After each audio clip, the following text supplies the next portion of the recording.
Muy buenas noches, señoras, caballeros, bienvenidos al Gato al Agua. Como usted sabe, porque lo contamos aquí anoche en pleno programa, hoy ampliaremos la información, el Gobierno ha anunciado una subida absolutamente brutal de las cotizaciones de los autónomos. Incluso los que cobran por debajo del salario mínimo van a tener que pagar una barbaridad de cotización. Medida que se sube, por cierto, a un robo más de las cotizaciones de los asalariados, así por las buenas, para pagar la hucha de las pensiones, no las suyas, porque ese aumento de deducción en la cotización no se lo van a repercutir en la pensión. Todo esto ocurre en un momento en el que el Estado recauda más que nunca. Cada mes se baten récords históricos de recaudación del Estado. La pregunta sería, ¿en qué se lo gastan? El Gobierno, por otra parte, no para de anunciar que España crece más que nunca. Bueno, aquí tenemos dicho que no crece, engorda. Porque un crecimiento sobre la base de más y más gasto público y más exacción fiscal y más gasto público no es un crecimiento, es un engorde, porque es un dinero que al final hay que pagar. Así que crece la deuda del Estado y crece la deuda de los ciudadanos. ¿Por qué le cuento todo esto que usted ya sabe? Pues porque me gustaría aportarle una visión un poquito más amplia que la de la mera crítica al gobierno Sánchez. Y es la siguiente, vamos a ver. La mayor proeza de los europeos todavía vivos, después de la Segunda Guerra Mundial, fue construir una sociedad en la que todos podían vivir. Fue muy importante. Fue muy importante, hay que pensar cómo era la sociedad antes de la Primera Guerra Mundial, después de la Segunda Revolución Industrial. Hay un centro de la sociedad que acapara toda la riqueza, una periferia extensísima. Hay dos guerras mundiales, una revolución comunista, una revolución fascista, en fin, no son cosas menores, ¿verdad? Porque había unos problemas sociales brutales. Después de la Segunda Guerra Mundial, prácticamente todos los gobiernos parece que entendieron que lo que había que hacer ante todo era extender aquel centro hacia la periferia. O si usted quiere incorporar la periferia al centro del sistema, poner en común la prosperidad. Nacionalización de las masas, llama alguno a esto. Bueno, el resultado es que familias que jamás habían soñado con tener una casa en propiedad, la tuvieron. Y algunos incluso el apartamentito para el veraneo, un veraneo. Una cosa inaudita, y un automóvil, y educación gratuita, y sanidad gratuita. Y durante 30 años, los 30 gloriosos que dicen los economistas franceses, 1945-75 aproximadamente, en toda Europa al mismo tiempo, en España también, se construyó una sociedad absolutamente envidiable desde el punto de vista histórico sobre la base de una enorme clase media. Ese fue el gran milagro de todos los europeos después de la Segunda Guerra Mundial. Eso es lo que ahora mismo se está hundiendo. Y lo están hundiendo políticas como la del gobierno español, que van encaminadas a depauperar cada vez más a los que trabajan, a ahogarles a impuestos, sepultarlos en cotizaciones para poder jactarse de que hay cada vez más gente que cobra el ingreso mínimo vital. ¿Para qué quiero yo el ingreso mínimo? Lo suyo sería que no lo tuviera que cobrar nadie, ¿verdad? Mire, al final, lo bueno que tienen los momentos de crisis terminal, como este que estamos viviendo, es que las posiciones se perfilan con una claridad brutal. Ahora mismo la cosa creo que está bastante clara. O apuestas por una sociedad de propietarios, pequeños, vale, pero propietarios, o apuestas por una sociedad de proletarios. La Europa milagrosa de la posguerra se edificó sobre una sociedad de propietarios. Ahora nuestros políticos pretenden hundirnos en una sociedad de proletarios. Proletarios sin prole, porque no hay natalidad. ¿Con qué nos quedamos? Elija usted el campo. Yo, desde luego, lo tengo muy claro. Una sociedad de propietarios será siempre una sociedad libre, a resguardo del poder. A lo mejor por eso el poder aquí y en otros lugares prefiere una sociedad de proletarios.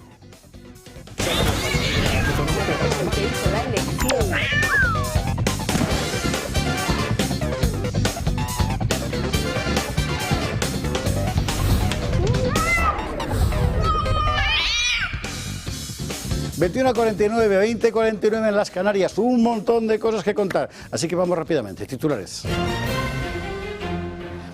Bueno, lo de las cotizaciones es otro clavo en el ataúd de la clase media española. Literalmente es así, ¿eh? Vamos a ver las cifras, vamos a ver además de esa política de sistemático acoso del autónomo. Oye, que son, vamos a ver, En España, como en Francia por otra parte, más del 90%, del 95% de las empresas son muy pequeñas empresas. Los autónomos son el alma de esa vida económica. ¿Sabe usted lo que significa machacarlos? Pues significa que machacas al conjunto de la sociedad. Mañana, por cierto, hay huelga. La han convocado los sindicatos. ¿Por esto? No, por Gaza. Ande que les zurzan.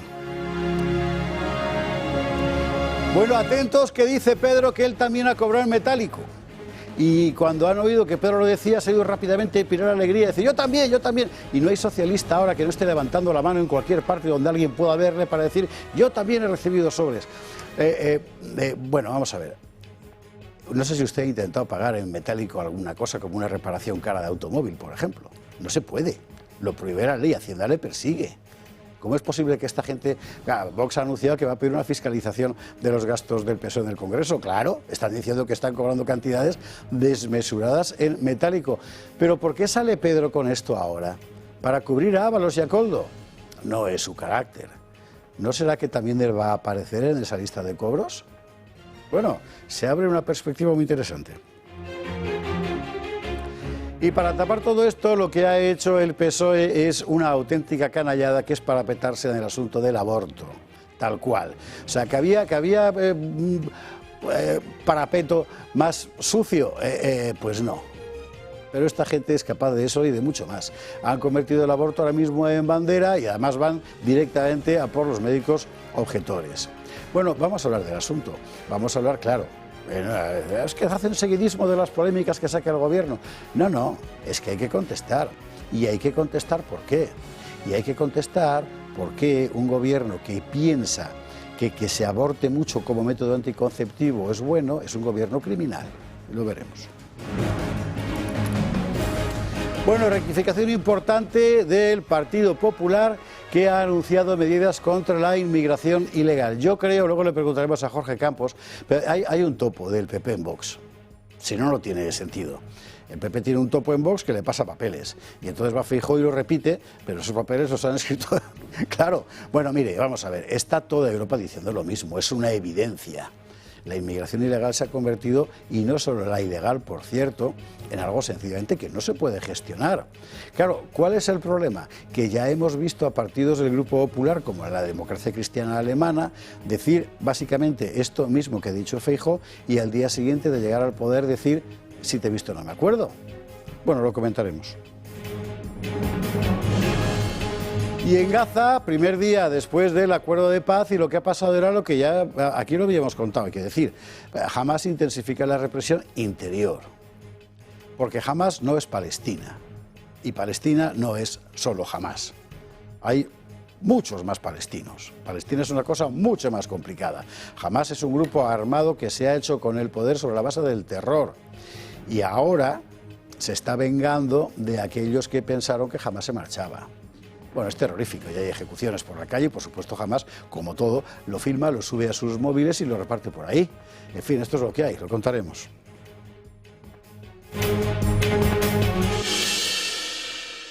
Y además de todo eso, Donald Trump, que dice que a lo mejor hay que ponerle aranceles a España si sigue sin cumplir su compromiso de gasto con la OTAN. Que estamos como estamos. Bueno, antes, le recuerdo lo del jueves en Barcelona, es muy importante para mucha gente.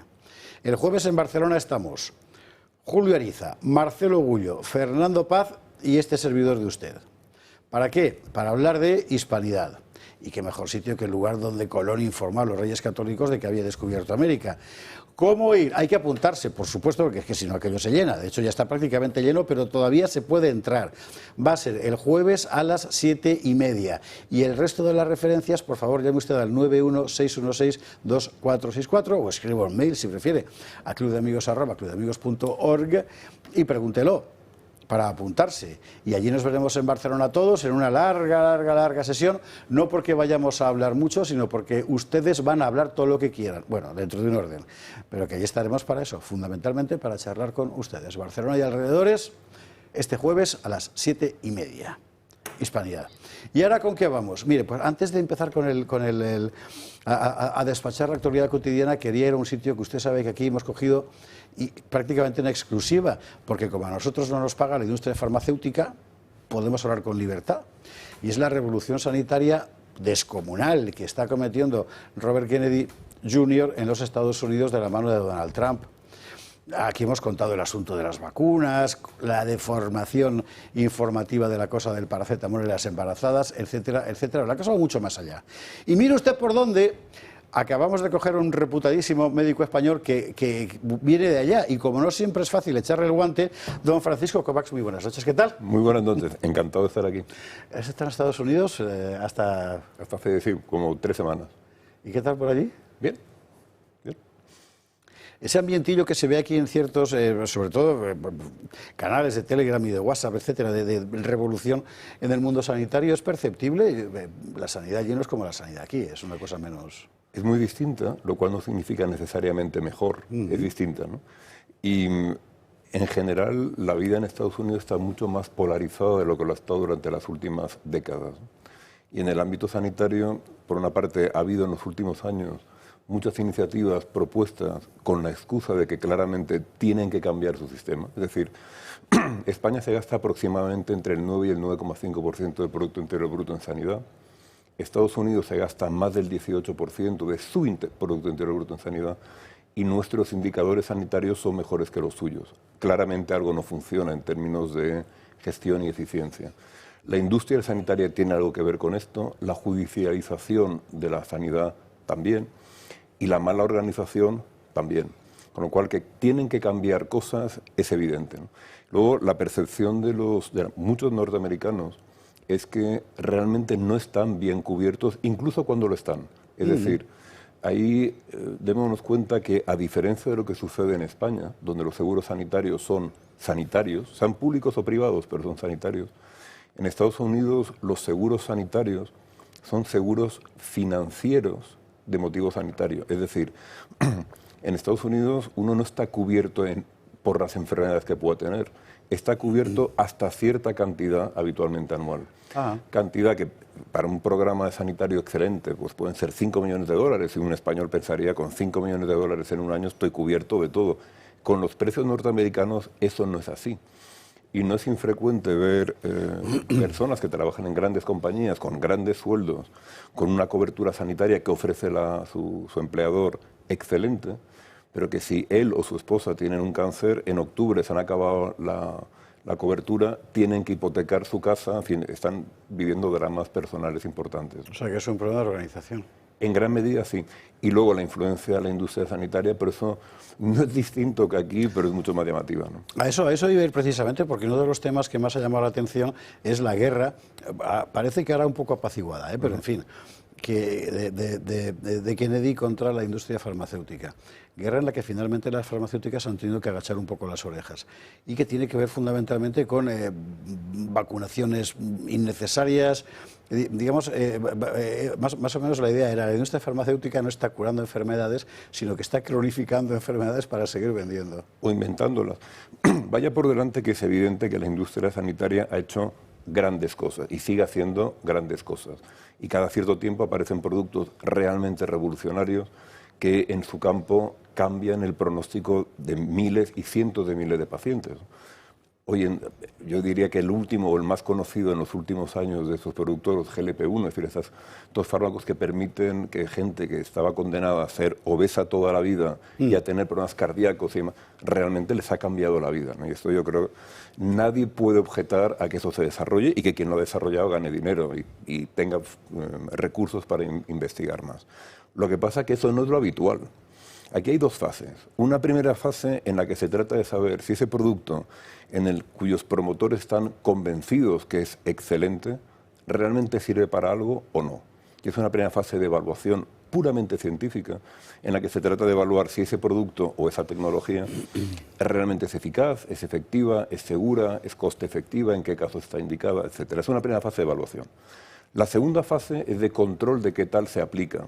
Es decir, un fármaco, por ejemplo, puede ser tremendamente eficaz en una enfermedad concreta, pero la industria vende más si se aplica en casos en los que no está indicada o a personas que no lo necesitan. Y ambas cosas se han dado de una forma insultante durante muchos años. De hecho, hay términos acuñados en inglés para reflejar la invención de enfermedades en el que de alguna forma el planteamiento es al revés. No se trata de que exista una enfermedad y se desarrolle un tratamiento para ella, se desarrolla un producto y luego se busca a quién se lo puedo vender.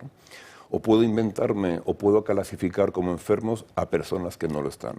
De hecho, hay un dato llamativo, y es que en Estados Unidos se calcula que sucede lo siguiente. Por una parte, cuando se hacen pruebas diagnósticas innecesarias, un porcentaje de sus resultados se malinterpreta.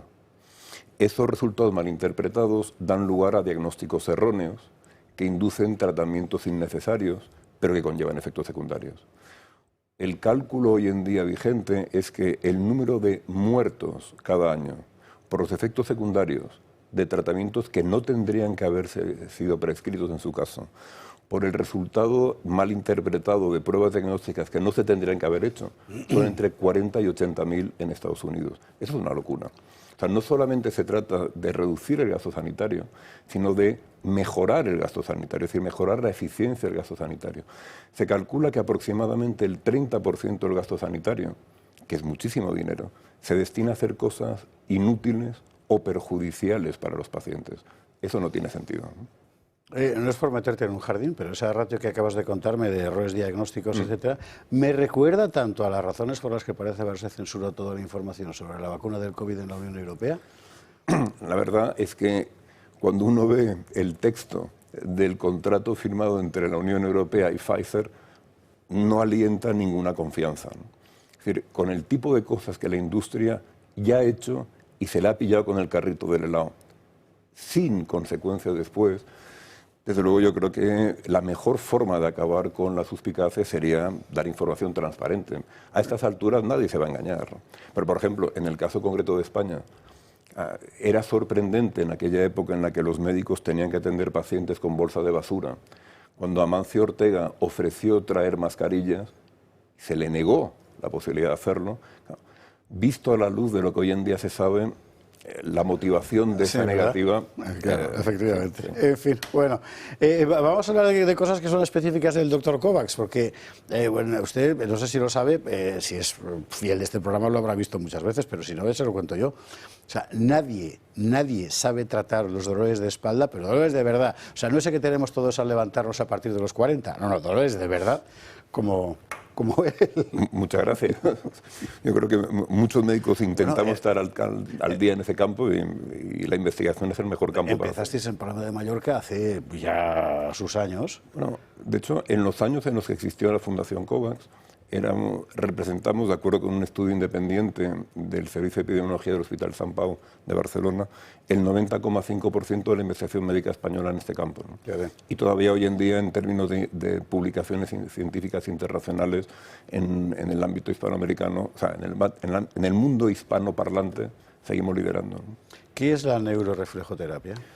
Eso es una tecnología concreta que está indicada en unos casos de dolor de espalda muy específicos, es decir, pacientes en los que el dolor dura más de 14 días, en los que el dolor es moderado o intenso, es decir, no es una molestia, es un verdadero dolor, y cuyo dolor no se debe a claudicación neurógena por estenosis espinal, que es un caso concreto.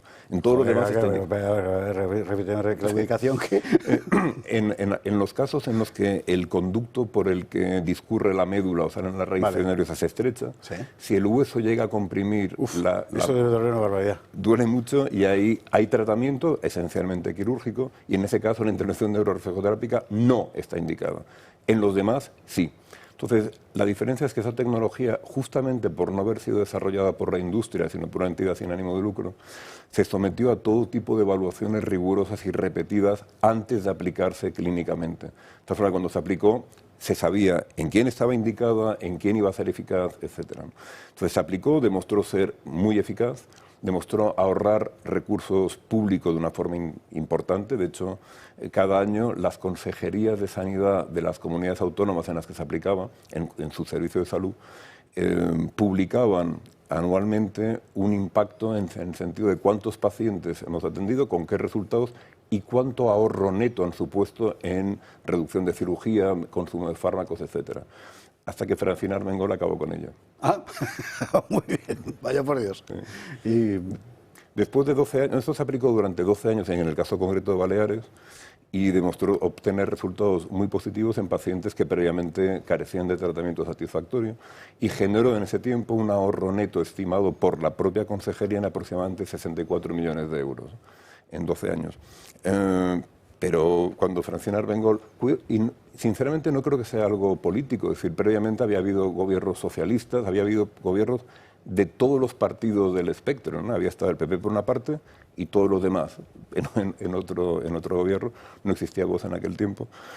Pero en un momento dado ella decidió que eso se excluyera de la cartera de servicios y el mensaje muy poco subliminal que se nos transmitió es que, por una parte, el motivo se había debido a que la lengua vehicular de la fundación que había hecho la investigación sobre esta tecnología era el español y no el catalán. Y en segundo lugar, que el presidente de honor de la fundación era Su Majestad el Rey Don Juan Carlos y ella era republicana, con lo cual había poca simpatía. Pero en todo caso, de hecho, la misma persona que 12 años antes, gobernando el Partido Socialista, había implantado la tecnología en el servicio de salud de Baleares, fue la misma persona que luego, marido en ese momento de la consejera de salud y director del servicio de salud, decidió, por orden de Francina Armengol, excluirlo. La verdad es que en los últimos meses... ¿Este es el mismo que ha estado en el Senado, creo que ha sido? ¿O? No creo. Yuri Fuster, yo creo ya por su edad, por antes esté retirado. Sí, Fuster. ¿Sí? Sí. Bueno, Sí. Pero Yuri es un hombre que es médico de atención primaria y que, sinceramente, yo creo que es más alguien que obedece las órdenes, claro, que en sí mismo... Bueno, una dicho esto, yo creo que en los últimos meses ha visto que a veces las decisiones sanitarias en nuestro país no tienen un fundamento científico muy sólido ni persiguen necesariamente el bien otro tipo público. de ciencia, ¿no? Más de ciencia de otro género.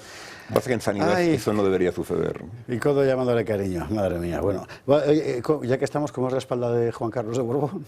Pues yo veo a un señor que creo que ha hecho muchas cosas excelentes por nuestro país, pero que ha sido también un deportista muchos años, que ha estado navegando y que todavía navega a una edad provecta, aguantando todos los golpes, cirugías y demás que ha tenido, con lo cual estoy convencido de que estará estupendamente. Y si no, estaría encantado de que lo estuviera. ¿Pero este lo habéis tratado vosotros? Una de las diferencias entre los médicos y los pacientes es que los pacientes no tienen ningún recato y ni tienen ningún... Es decir, ¿a qué médico han ido? Pero los médicos lo entienden perfectamente. Exactamente, eso es así. Antes de que se vaya Paco Kovacs, quiero recordar un libro por el que ya estuvo aquí y que sigue vendiéndose y que está francamente bien, que se llama Aprendiendo a ser padres, en Espasa. No es un libro sentimental. O sea, no es un libro para que tengas mucho cariño, la empatía con el niño y tal, porque eso se supone que ya lo llevas. Es un libro fundamentalmente para, mire, así, ahora que no nos escucha, tápate los oídos, estando como está el sistema educativo ahora, es un libro ideal para que usted en casa llene los vacíos del sistema de enseñanza. Con procedimientos muy concretos, muy aplicables, no hace falta que los aplique todos, pero va a notar usted enseguida que el niño aprende más rápido y aprende mejor. Y es francamente interesante porque además en buena medida es autobiográfico, ¿no? Yo soy médico y creo que la sanidad es fundamental, ¿no? Sin embargo, creo también que no es lo más importante. Es decir, lo que determina el futuro de una sociedad es esencialmente la educación de sus ciudadanos, ¿no? Y yo creo que hoy en día, efectivamente, desde que se perpetró la LOCSE ya hace muchos años, el sistema educativo español ha ido empeorando año a año y el pronóstico no es bueno. Y de hecho los informes PISA cada año lo demuestran. Con lo cual hay dos actitudes posibles. Una, confiar. Confiar, salir cada noche a las 7 de la tarde a aplaudir al sistema educativo y confiar que mejorará y que vendrá un ministro que le importará mucho eso y entonces se reformará el sistema y se aplicarán medidas de fundamento científico para fomentar el mejor desarrollo de los niños. Ese es el plan A. El plan B es, vale, pero mientras tanto, ¿qué podemos hacer nosotros con nuestros hijos para que su desarrollo sea el mejor posible? El enfoque de este libro es básicamente demos las herramientas necesarias a los padres para hacerlo y por otra parte para resistir un sistema que desgraciadamente yo creo que los hechos demuestran que tiende a lo contrario. Paco Kovacs, gracias mil por estar aquí esta noche en un placer, como en El Gato y hasta la próxima vez que vuelvas por España. Que será también un placer. Muchas gracias. Gracias mil. Muy buenas noches. Nosotros nos vamos a la publicidad. A la vuelta, Irene González, Jorge Campos, Pedro Luis Pedrosa y toda la actualidad que contar. Hasta ahora mismo.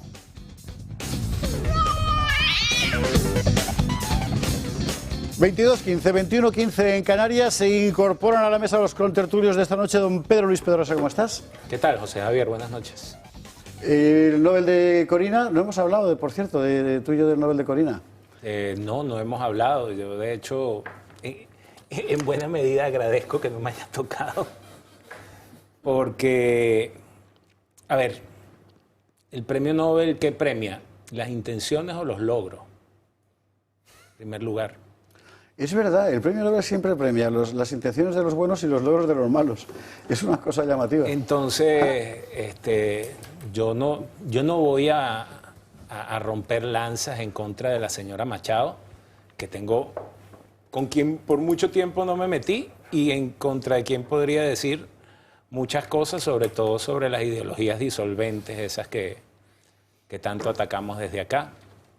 Pero el premio Nobel debería premiar logros, y Venezuela sigue bajo el yugo de la tiranía chavista. Y lo que ocurra en Venezuela para salir de la tiranía depende de agentes externos a Venezuela.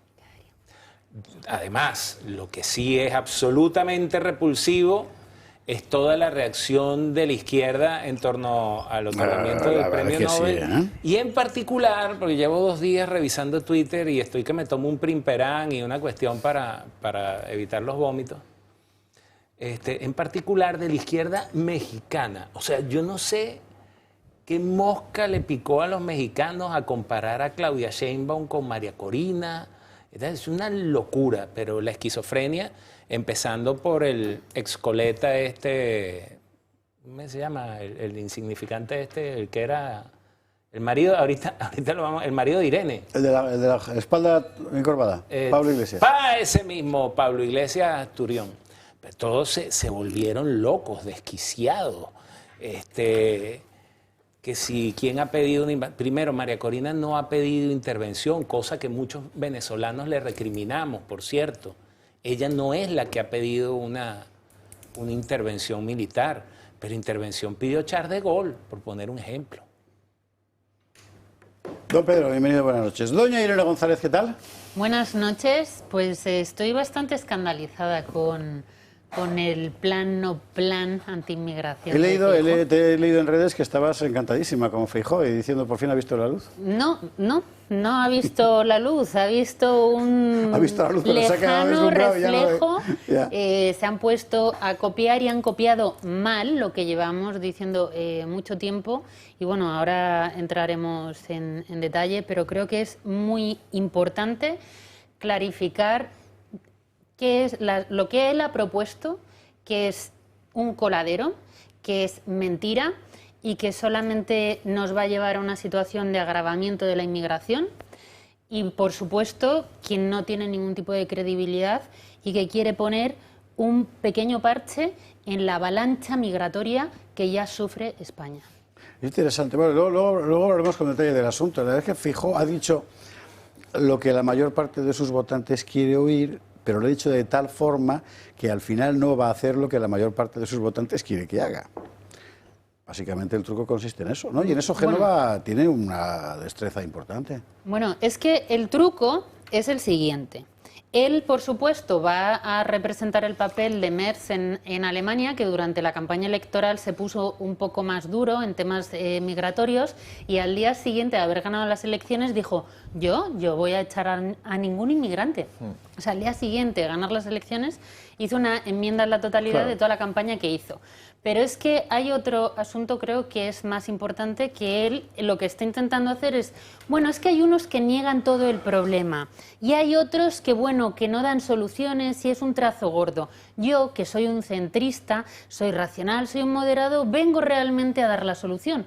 Y el problema es que Feijóo y el Partido Popular no tiene ninguna legitimidad para venir a dar soluciones cuando ellos han sido parte activa y necesaria de las medidas y de todo el problema que nos ha llevado hasta esta situación. Hasta hace 6 meses o hasta hace menos meses, todos los que hemos defendido y denunciado las políticas migratorias y de pérdida de identidad de pérdida de poder adquisitivo de la clase media, solamente han tenido palabras de insultos hacia nosotros, llamándonos racistas, no queriendo escucharnos, nos han silenciado de forma sistemática en los medios que están alrededor del Partido Popular en muchos sitios. Entonces, hombre, llega un momento en el que dices, ahora, como escribía la semana pasada en Voz Populi, ahora que estáis empezando a ver las orejas al lobo, quienes tenemos la legitimidad moral para hablar de las soluciones, somos eso que vosotros habéis estado llamando durante todo este tiempo la extrema derecha. Entonces, no podéis venir vosotros, que vemos que no os enteráis realmente de lo que sucede y que, insisto, ¿quién ha tenido la culpa de todos los crímenes que se han cometido durante todos estos años por culpa de no haber tenido ningún tipo de control en la inmigración? Así de ancho. Así. Entonces, Así de ancho. Para empezar, no tienen legitimidad. Y luego, pues ya hablaremos en detenimiento de las medidas, porque son, insisto, peligrosas, porque es un coladero, es tratar como mercancía a los inmigrantes y bajo las premisas que él ha dado es un anuncio de que en España piensa él meter 25 millones de inmigrantes de aquí a 2035. Que son cifras, por cierto, no son cifras al azar. El otro día la COPE celebraba la cifra que había dado no sé qué institución económica, el Banco de España también. El Banco de España en el 2023. Imagínese, pues 25 millones de nigerianos en Castilla y León. ¿Es Castilla y León? No, es Nigeria. Y será un sitio donde seguramente se vivirá muy bien. Pero, en fin, bueno, Irene, bienvenida, buenas noches. Hablando de lo mismo, hoy en el Senado en el Congreso estaba Jorge Campos. Sí. ¿No? Porque has tenido al delegado del Gobierno en Baleares. Muy buenas noches, José Javier. ¿Qué tal estás? Muy bien, ¿y tú qué tal? ¿Cuánto me alegro? Pues yo encantado de verte, sí. No dejaré de subrayar, aunque te lo perdono con la benevolencia que me caracteriza, que te comprometiste públicamente la semana pasada a traer una sobrasada, pero no se lo ve por ninguna parte, salvo que se la haya comido Pedrosa, cosa que no hay que descartar. ¿Qué me comí yo? La sobrasada. Un momento, yo no lo dije públicamente, os lo dije fuera de cámara. Ahora me has dejado fatal. Yo he venido solo por lo de la sobrasada, pero no os preocupéis, vengo engañada. que la semana que viene aquí habrá una sobrasada. Vale. Sara, apúntame para el martes. No, estaba maricado. Pero sí que hoy, precisamente, a colación de lo que estabas diciendo... Había muchas Baleares. En el Senado Sí, estaba porque... el de Sanidad, si no me equivoco, con el asunto esto de las mascarillas y demás. Efectivamente, ¿no? estaba Y en el Congreso que estaba en el tú... Gobierno balear. Ah. Y la comisión en la que estábamos se ha celebrado también en el Senado, porque es una comisión mixta, Congreso-Senado, y allí ha comparecido el delegado del Gobierno de Baleares, que habíamos pedido desde Vox que compareciera ante la invasión inmigratoria ilegal que estamos sufriendo. Bueno, pues ha comparecido y es lamentable, lamentable. Se mire por donde se mire, ha mentido los datos, no asume ninguna responsabilidad, dice que no hay ningún tipo de invasión inmigratoria, que eso de vincular inmigración e inseguridad es una barbaridad.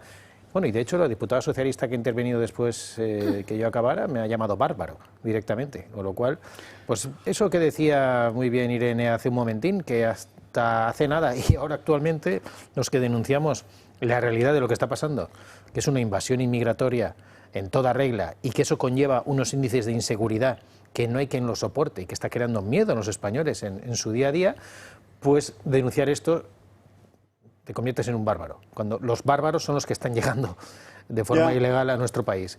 Pero bueno, yo creo que la gente cada vez es más consciente de que se necesita un cambio radical que desde luego no vendrá de la mano del señor Feijóo. Jorge, bienvenido, buenas noches. Bueno, pues hay muchísimas cosas de las que hablar, y esto es muy importante, claro. Conan y el bárbaro. A partir de ¿Me puedes llamar así? Conan Campos. Y me presento con una sobrasada en la mano. En lugar de la cachiporra. Ha sido muy tremendo todo, ¿eh? Tanto esa comparecencia, pero ya se va viendo cuál es un poco la mecánica. Es decir, la realidad es tan evidente que el sistema no la puede negar. Como ya no la puede negar, lo que hace es tratar de digerirla para rumiarla y devolverla, perdóneme usted la figura, convertida en otra cosa. Es exactamente en lo que estamos. En fin, bueno, Jorge, bienvenido, buenas noches. Y antes de empezar con Gaza, hay que contar lo que está pasando allí un día después, que es que jamás se ha comportado como lo que es, en fin, las cosas son así. Hay que pasar, querida Paula Cruzado, buenas noches por el Club de Amigos. Muy buenas noches. ¿Qué tal? Muy bien, yo solo vengo a quitar unos minutos y a recordarles a todas aquellas personas que están al otro lado de la tele la importancia que tienen para este medio de comunicación, para poder seguir hacia adelante, para contar todos los temas que se tratan tanto en este programa como en todos los de la casa, y que sobre todo les necesitamos. ¿Por qué? Porque a nosotros al final, gracias a todos ustedes, podemos hacer que este medio de comunicación siga hacia adelante, podemos seguir tratando todos estos medios que otros medios de comunicación callan permanentemente o manipulan permanentemente para que no sepamos la realidad del asunto. Así que desde aquí animo a todas aquellas personas que nos ven día a día y que todavía no se han hecho socios, que se hagan socios del Club de Amigos, o si no se pueden comprometer a una cuota fija, que hagan donaciones puntuales. Además, decirles a todas aquellas personas que nos están ayudando o a aquellas que no nos ayudan y se acaban de enterar, que siendo socio del Club de Amigos, tanto las cuotas como las donaciones puntuales desgravan, es decir, si llegan a 250 euros, se desgravan el 80% de la donación que haga, ya sea a través de cuotas o a través de donaciones. Es decir, te devuelven 200 euros de la cuota que has pagado, solo pagarías 50 euros al año, que son 4 euros al mes. Y también se pueden dar de alta las pequeñas empresas, grandes o medianas, aquellos autónomos que, bueno, pues tienen una empresa y quieren ayudar a este medio de comunicación, quieren apoyar la libertad de expresión y, sobre todo, bueno, pues pueden desgravarse en el impuesto de sociedades, que eso, quieras que no, en los tiempos que corren para una empresa es importante. Se desgravarían el 40% el primer año, y si mantienen la cuota o la suben en el segundo año y años sucesivos sería el 50%. Pongo un ejemplo muy claro. De 500 euros te desgravarías te devolverían 200 euros el primer año y 250 el segundo o años superiores. En el caso de que haya gente que no sea autónomo ni tenga empresa, que el día a día, que, bueno, pues te pueda permitir ayudar más de esos 250 euros, decirle que a partir de esos 250 euros te desgravas el 40%. Vuelvo a poner el mismo ejemplo con 500 euros. Si tú haces una donación puntual en todo el año de 500 euros, te devolverían 300 euros.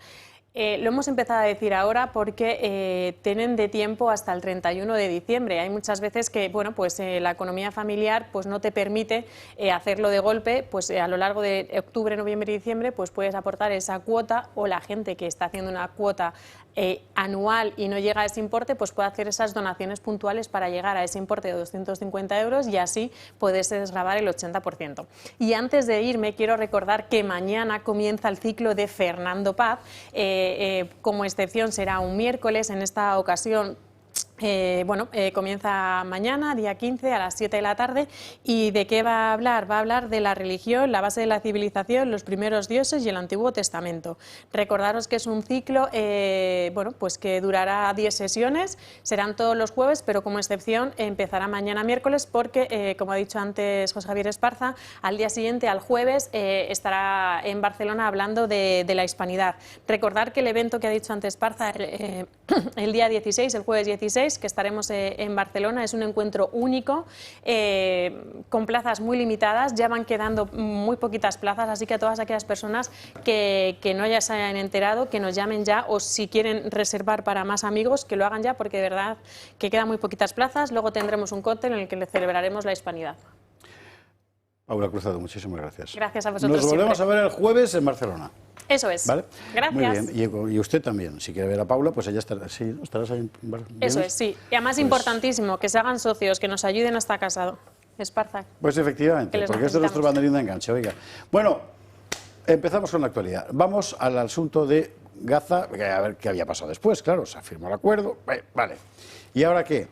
Pues ahora lo que ha pasado es lo que es que es muy difícil imponerse con un discurso puramente maniqueo como el que está soltando aquí los medios gubernamentales. Es que Hamás no es Palestina, solo es una parte de Palestina. Hay mucha más Palestina que Hamás. Y esa Palestina, que venía siendo víctima de Hamás, ahora vuelve a serlo. Porque es lo primero que ha hecho Hamás el día después del alto el fuego, la represión. Y Algo Soler nos lo cuenta. En el avispero de Oriente Próximo nadie sabe lo que puede pasar de un minuto a otro. De momento, el acuerdo de paz pactado ayer en Egipto para parar la guerra en Gaza sigue en pie. Trump acaba de anunciar que la fase 2 se ha puesto ya en marcha. Aquí comenzaría la reconstrucción, una obsesión casi personal del líder estadounidense. Tarea complicada, así está Gaza. completamente destruida tras casi 2 años de bombardeos israelíes. En muchos edificios derruidos hay explosivos sin detonar. Estos niños han sido heridos por la activación de uno de ellos. Volver a hacer habitable este enclave costará 60.000 millones de euros, según Naciones Unidas. Hay que retirar decenas de miles de toneladas de escombros. También empezaría el desarme de Hamás. Pero en las calles de la franja, el grupo terrorista ajusta cuentas con milicias rivales como Abu Shabab. Algunos de estos grupos han sido financiados por Israel. La entrada de ayuda humanitaria se está llevando a cabo, pero la gobernanza de Gaza aún es una incógnita. Hamás acusa a Israel de haber matado con un dron a 6 personas, y Netanyahu insiste en que la operación militar aún no ha terminado.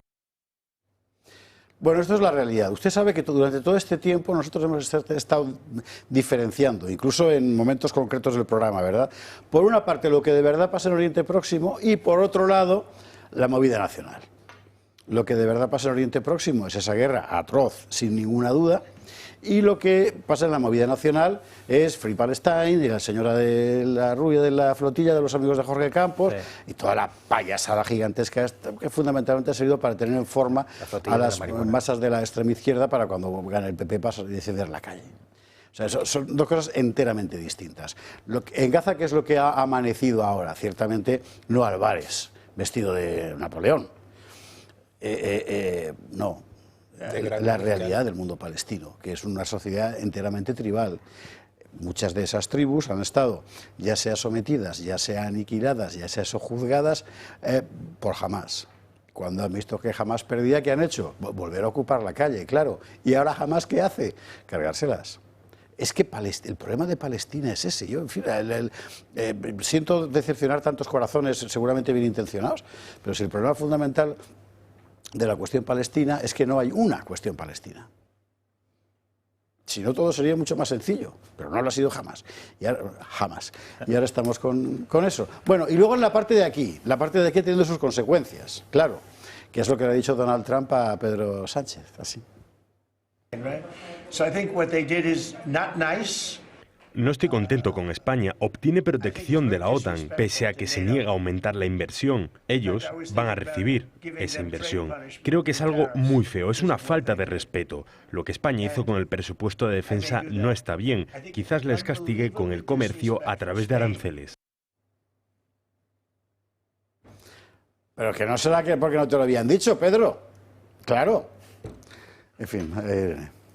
La verdad es que esto que ha estado mencionando Trump en más de una ocasión, amenazando o diciendo que España a lo mejor se va de la OTAN, amenazando con aranceles después del comportamiento de Pedro Sánchez, yo insisto que cabe la posibilidad que no haya sido un comportamiento negligente por parte de Pedro Sánchez, porque ¿a quién beneficia este castigo a España o en una posible expulsión o dejar en el congelador a España? ¿A quién beneficia? A Marruecos. ¿Qué sucede con el gasto en defensa de Marruecos en este último año? Ha incrementado hasta los 13.000 millones de dólares en carros de combate, en drones, en aviones, destructores que parte también está construyendo España. Marruecos está armando hasta los dientes cuando es un país que es abiertamente hostil con España, que tiene pretensiones territoriales contra España, y sin embargo nosotros, dices, hombre, sí, está bien aumentar el gasto en defensa si es para defendernos de nuestro enemigo que sea Marruecos, no para enviar luego ese gasto militar pues a defender intereses de terceros países. Entonces, yo creo que esto a lo mejor que ha estado haciendo Pedro Sánchez, que él no hace nada por su cuenta y riesgo, porque él tiene jefes globalistas a los que tiene que rendir cuentas, es a quien beneficia en último término, es a Marruecos, que nosotros vamos a acabar estando en una situación de paria, pero esa situación de paria y de beneficio a Marruecos tiene que estar justificada por algún tipo de comportamiento de España por el que tenemos que ser castigados. Y qué mejor que este peón del globalismo que odia a España y que es un vendido a intereses de terceros, pues lo único que hace es poner sobre la mesa pues todas las facilidades del mundo a nuestros enemigos para que, bueno, pues que nosotros quedemos relegados. cabe la posibilidad. Bueno, tan es así que jamás precisamente felicitó a Pedro Sánchez. A mí que me felicite un grupo terrorista es para que se enciendan todas las alarmas. En el caso de Pedro Sánchez no fue la primera vez que le felicitaba a un grupo terrorista. No, desde luego. De hecho, está gobernando con ellos, con el apoyo de Bildu. A ver, jamás está haciendo ahora pues lo que hace cuando no mata a israelíes, que es matar palestinos. Eso es lo que hace un grupo terrorista como Hamás. Cuando Israel se ha retirado, pues está haciendo sus purgas, sus represalias a los que ellos consideran que la excusa que están poniendo es que han apoyado a Israel, pero realmente son rivalidades tribales que tienen allí, porque como bien decía José Javier, aquello no estamos hablando de una sola Palestina, sino de varias. Aquí lo más terrible, todos deseamos desde luego que haya una paz, por supuesto, pero lo más terrible es que es difícil que salga adelante, o va a costar mucho, cuando una de las partes es un grupo terrorista y uno de los más salvajes y sanguinarios que existen en el mundo. Con lo cual, si analizamos esto con la posición de Pedro Sánchez, un señor que felicita a un grupo terrorista, un señor que se declara mundialmente anti-israelí, anti-Trump, pues después no nos puede extrañar que venga Donald Trump y nos diga lo que nos dice constantemente. Entonces, son las consecuencias de tener un auténtico psicópata en la Moncloa. Yo voy a discrepar de ti. Es que últimamente me gusta mucho discrepar de... Pero esto es porque no he traído las sobrasadas. Claro. Yo creo que el problema de Hamás no es que sea un grupo terrorista, porque Al-Fatah o la OLP también lo eran. Yo creo que el problema fundamental, de Hamás es que no aspira a la liberación de Palestina. Es decir, no es un ejército nacionalista palestino. No, ellos están en otra guerra. Ellos son un grupo yihadista que a lo que aspira es a un califato y a extender la UMA por todas partes y a aniquilar evidentemente a cualquier vecino que se lo oponga. Por eso era tan importante que todos los países musulmanes importantes le dieran la espalda. Claro, eso hace que sea mucho menos controlable. No vamos a discutir por eso porque estoy de acuerdo. Sí, es que es verdad. Bueno, es que ya sabes, yo aquí lo he dicho muchas veces, lo que habría que hacer con los grupos islamistas terroristas es eliminarlos, allí donde se encuentren. No hay más solución, Pedro. Porque o los eliminas a ellos o ellos te eliminarán a ti. Entonces, eso es, ya sufrimos en Europa. ¿No? Eso creo que lo mencioné hace un par de semanas, el tema de las transformaciones de la guerra de Martin von Kleber, y eso es Hamás. Es un grupo terrorista no con un fin estatal, o sea, no con el fin de componer el Estado palestino. Pero aquí lo más lamentable es el papel de España, ¿no? Y el papel de España y cómo se va a torcer todo esto, ¿no? Porque de esto que dijo Trump, el comentario mañana, mira, el imperialista que nos quiere imponer aranceles y Vox lo va a aplaudir. Miren, para competir en el ámbito internacional hay que tener cierta fuerza. Y el que sea intelectualmente honesto debe reconocer que España ha perdido toda capacidad de maniobra internacional. Yo no sé si sería una discrepancia o con Irene, pero qué maravilloso sería salir de la OTAN. La OTAN le es inútil a España, inútil. Pero para lo único en su momento que puede resultar útil es en un ambiente de hostilidad por parte de Marruecos, que es un aliado preferente de Estados Unidos, de Israel y de Francia. Y de la OTAN tiene una calificación de miembro o no miembro especial. Yo ahorita mismo recuerdo... Entonces, yo lo que quiero decir es precisamente siempre defendiendo los intereses de España de todos sus enemigos internos y externos, y en este caso yo lo que digo es que está poniendo en bandeja de plata justificaciones a los enemigos externos de España para que nosotros podamos perder territorios en favor del amigo que es Marruecos, que tiene pretensiones territoriales hostiles contra España. Estoy de acuerdo y que contigo. Nuestro enemigo principal está haciendo un gasto en defensa cada vez va en aumento, además de forma muy inteligente, destructores, cazas, drones, en personal también está invirtiendo. A mí el miedo que me da es que el gasto que se meta en defensa en España, en vez de que esté destinado a la defensa de la patria, frente a enemigos, por ejemplo, como Marruecos, y que pueda esto causar un efecto disuasorio, eso vaya destinado a la defensa de terceros países y que, por ejemplo, se vayan pues al Báltico y que se quede toda la frontera sur desprotegida. Entonces, no, yo lo que estoy diciendo, lo que digo es que el papel de Pedro Sánchez, si eso pasa. El papel de Pedro Sánchez no hay que verlo como una persona independiente, lista o negligente, sino que él es un siervo globalista, como ya lo vimos cuando estuvo en la ONU, como le saludaban y reconocían como uno de los suyos. Entonces a mí eso me hace preguntarme... Y la OTAN es una organización al servicio del globalismo. Entonces a mí eso me hace preguntarme qué hace este siervo del globalismo como Pedro Sánchez haciendo este tipo de cosas. No es que él realmente se esté enfrentando a ellos, no. Él está interpretando el papel que les pueda beneficiar a ellos en contra de los intereses de España, que es a mí al final lo que me importa en último término. Entonces, o sea, si hablamos de los intereses de España, yo precisamente digo, si para efectos de interés de España y de sus nacionales, ¿verdad?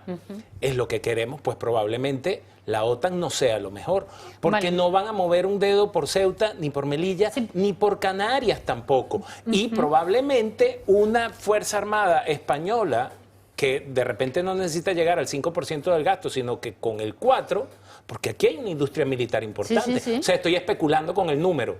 No sé si 4 o 3%. Están en un 2 ahora. Están en un 2, lo sé. Marruecos está en un 3,9. Ok, perfecto. Lo que te quiero decir es que yo no sé si le es útil para efectos del interés nacional español ante Marruecos pertenecer a la OTAN.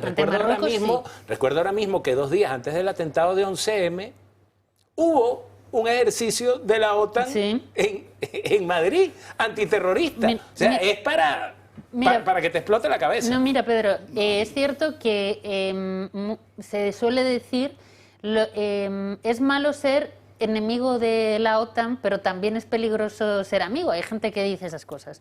Pero vamos a ver, hoy en día, si hay algún tipo de pretensión territorial con Canarias, no hay ningún tipo de justificación para que la OTAN no intervenga. A ver cómo van a explicar eso. Yo lo que estoy diciendo es que Pedro Sánchez está ofreciendo un relato perfecto para que España quede abandonada a que sus enemigos con pretensiones hostiles sobre nuestro territorio puedan hacer lo que quieran cuando ellos estén preparados. Esto no es de hoy a mañana. Entonces yo lo que estoy cuestionando es que el papel que está haciendo Pedro Sánchez, pues que... ¿Qué está haciendo de Don Opas, vamos? O de Conde Don Julián. Exacto. Vamos a ver, Pedro Sánchez hará... Lo que le digan. No. Primero hará lo que a él le puede beneficiar. Bueno. Entonces, cualquier cosa que nos parezca increíble... No puede ser, pues lo hará. Pues oye, si al final tiene que vendernos a Marruecos, nos venderá a Marruecos. Que al final decide que hay que trocear España y referéndums de autodeterminación para Cataluña, para el País Vasco y para quien lo pida, pues lo hará. No tiene ningún escrúpulo, con lo cual, lo que haga Pedro Sánchez, pues hay que estar preparado, cualquier barbaridad. Es más, irá intensificando probablemente sus medidas más extremas y que nos puedan hacer saltar todas las alarmas y que digan esto es increíble, no puede superar esta maldad. No, pues lo superará, porque lo único que quiere es mantenerse en el poder, es su tabla de salvación y hará lo que sea. Y a nivel internacional hace exactamente lo mismo, pues que lo hemos visto con el conflicto de Palestina. Cuando ha habido que ser el más palestino y vamos a defender a la flotilla de la marihuana y vamos a alentar los disturbios, por ejemplo, en la Vuelta Ciclista a España, pues hemos visto un delegado del gobierno haciendo de portavoz de los violentos en contra de la Policía Nacional. Esto jamás se había visto, con lo cual Pedro Sánchez es capaz de movilizar a la gente para crear un conflicto generalizado con tal de mantenerse en el poder. Sí. O sea, cualquier cosa que podamos pensar es posible en la cabeza de este señor. Señores, a la publicidad. Hay que irse a la publi y antes de irnos a la publi, si le parece, vamos a hacer lo siguiente. Raquel, por favor, porque estamos preparando un especial que vamos a hacer en Valencia por el aniversario de la Riada. Y está preparando la Albavila intensamente. Me parece que va a quedar un programa, como todo salga bien, precioso, y queremos ir anunciándolo. Usted sabe que aquí desde el principio estuvimos, además todos los días, con la gente de allí para ver lo que estaba pasando, ¿no? Bueno, pues un año después, ¿cómo está esa gente? Todos, vecinos que bajaron en Paiporta, puesto que no llegaba nadie, allí con las escobas y las palas, guardias forestales. ¿Cómo está todo? Promo. A la vuelta le cuento más.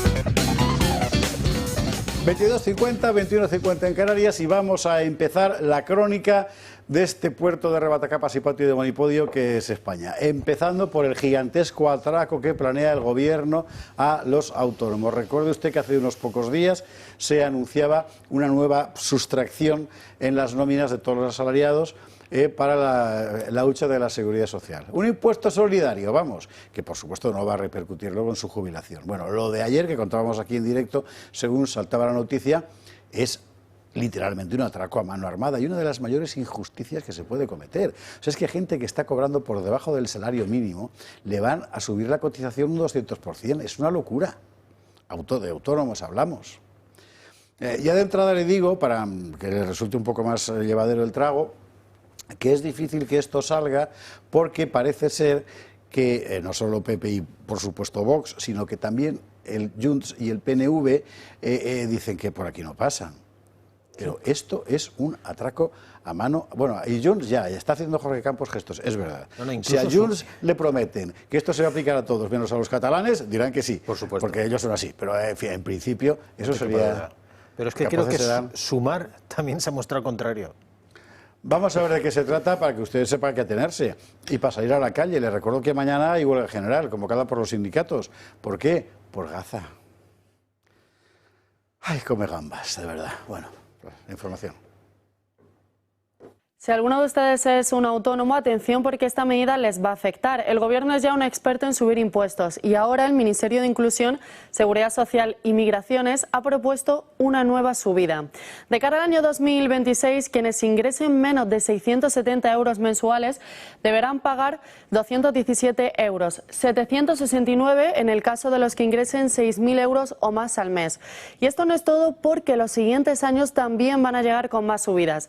En 2027, los que ingresen menos van a tener que pagar una cuota de 234 euros, 1.002 en el caso de los que ingresen más. De cara al año 2028, las cuotas más bajas serán de 252 euros y las más altas de 1.208. De esta forma, en tan solo 3 años, el gobierno de Pedro Sánchez va a subir la cuota de autónomos en más de 500 euros al año. Desde ATA, la Federación Nacional de Asociaciones de Trabajadores Autónomos, han asegurado que esto es un sablazo y que es una medida con la que se sienten totalmente decepcionados. Lorenzo Amor efectivamente se ha manifestado en términos bastante hostiles. Lorenzo, cariño, no lo suficiente. O sea, es para abandonar todas las mesas, joder, en las que está. Ya está bien, de verdad. Hombre, por favor. En fin. Bueno, ¿sabe usted qué pasa? Que esto al autónomo que gana dinero lo que le plantea es: este trimestre que viene, o este mes que viene, mejor no voy a ganar tanto, no vaya a ser qué. Claro. Es de locura todo. Es de locura todo y poniéndolo un poco más en perspectiva, como hacíamos en el editorial de hoy, me interesa mucho subrayar hasta qué punto es una política expresamente dirigida a terminar de desmantelar lo que queda de clase media en España. Lo que ha sido la gran construcción europea de la posguerra, que ha sido una clase media inmensa, se acabó. Vale la pena recordar los jalones de esta persecución. Natalia nos lo cuenta. No solo no escuchados, sino que también maltratados. Así se sienten los más de 3,4 millones de autónomos que hay en nuestro país. A la última propuesta de subir la cuota hasta 206 euros más para el próximo año, se suman las de todos los años de atrás. Lo cierto es que desde que Pedro Sánchez entró en la Moncloa, la subida de la cuota a los autónomos no ha hecho más que ascender. Cuando llegó a la presidencia en 2017, la cuota estaba fijada en 267 euros, llegando a los 294 apenas 5 años después, en 2022, para a partir de 2023 comenzar con un nuevo sistema por ingresos reales. En la actualidad, por ejemplo, para rendimientos netos mensuales de 900 euros, la cuota asciende hasta los 220 euros, pero si los ingresos son mayores, la cuota puede ascender hasta los 1.299. Un sistema que denuncian no se adapta a las distintas realidades profesionales. Pero no solo la cuota es motivo de disgusto para los autónomos, también denuncian que las ayudas por parte del gobierno no terminan de llegar y las reformas no hacen más que perjudicarlos. Para ello exigen a los de Pedro Sánchez una reforma fiscal que alivie la asfixiante presión tributaria, que la reforma del cese de actividad sea lo más parecido al paro de los asalariados. Una petición escuchada por el Ministerio de Seguridad Social, pero al que tras meses de espera los avances son prácticamente inexistentes. Tampoco cuentan con un marco legal en materia de prevención de riesgos laborales, un gran olvidado por parte del Gobierno que una vez más aprieta a los autónomos con burocracia y pagos, pero los olvida a la primera de cambio. Bueno, se perfila con toda claridad, que es lo bueno que tienen estas épocas de crisis tan brutal. Ya está, elige o sociedad de propietarios o sociedad de proletarios. Y ya sabemos dónde está el poder. Sociedades subsidiados. Proletarios sin prole. No, porque claro, esto desde luego ya es la puntilla definitiva a los autónomos. Porque ya estábamos diciendo, si es una barbaridad pagar los 267 euros. Los autónomos no tendrían que pagar ninguna cuota. Y mucho menos los autónomos de 1 a 3 trabajadores.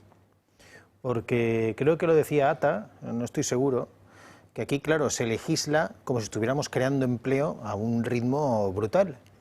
Y resulta que los autónomos de 1 a 3 trabajadores, ese es el sector que más se ha destruido empleo en los últimos años. Sí, señor. Lógico. Entonces, con esto es la puntilla definitiva, es acabar con los que sostienen este país, que por cierto, los que sostienen este país son los que menos reciben de todo tipo de ayudas ni nada. O sea, quiero decir, parece mentira que el gobierno de Sánchez no tenga suficiente, es como algo insaciable, o sea, estamos más exprimidos que nunca, con unos impuestos abusivos que no hay quien los pague, para después encima no recibir ningún tipo de servicio, porque vemos cómo están los servicios públicos, y ahora quiere aún más, y ahora va a por los autónomos hasta el final. Es decir, es algo increíble. Es verdad que no creo que tenga recorrido, porque no solo Junts, sino Sumar, y creo que Coalición Canaria y UPN ya han dicho que no están de acuerdo, pero vemos las intenciones cuáles son.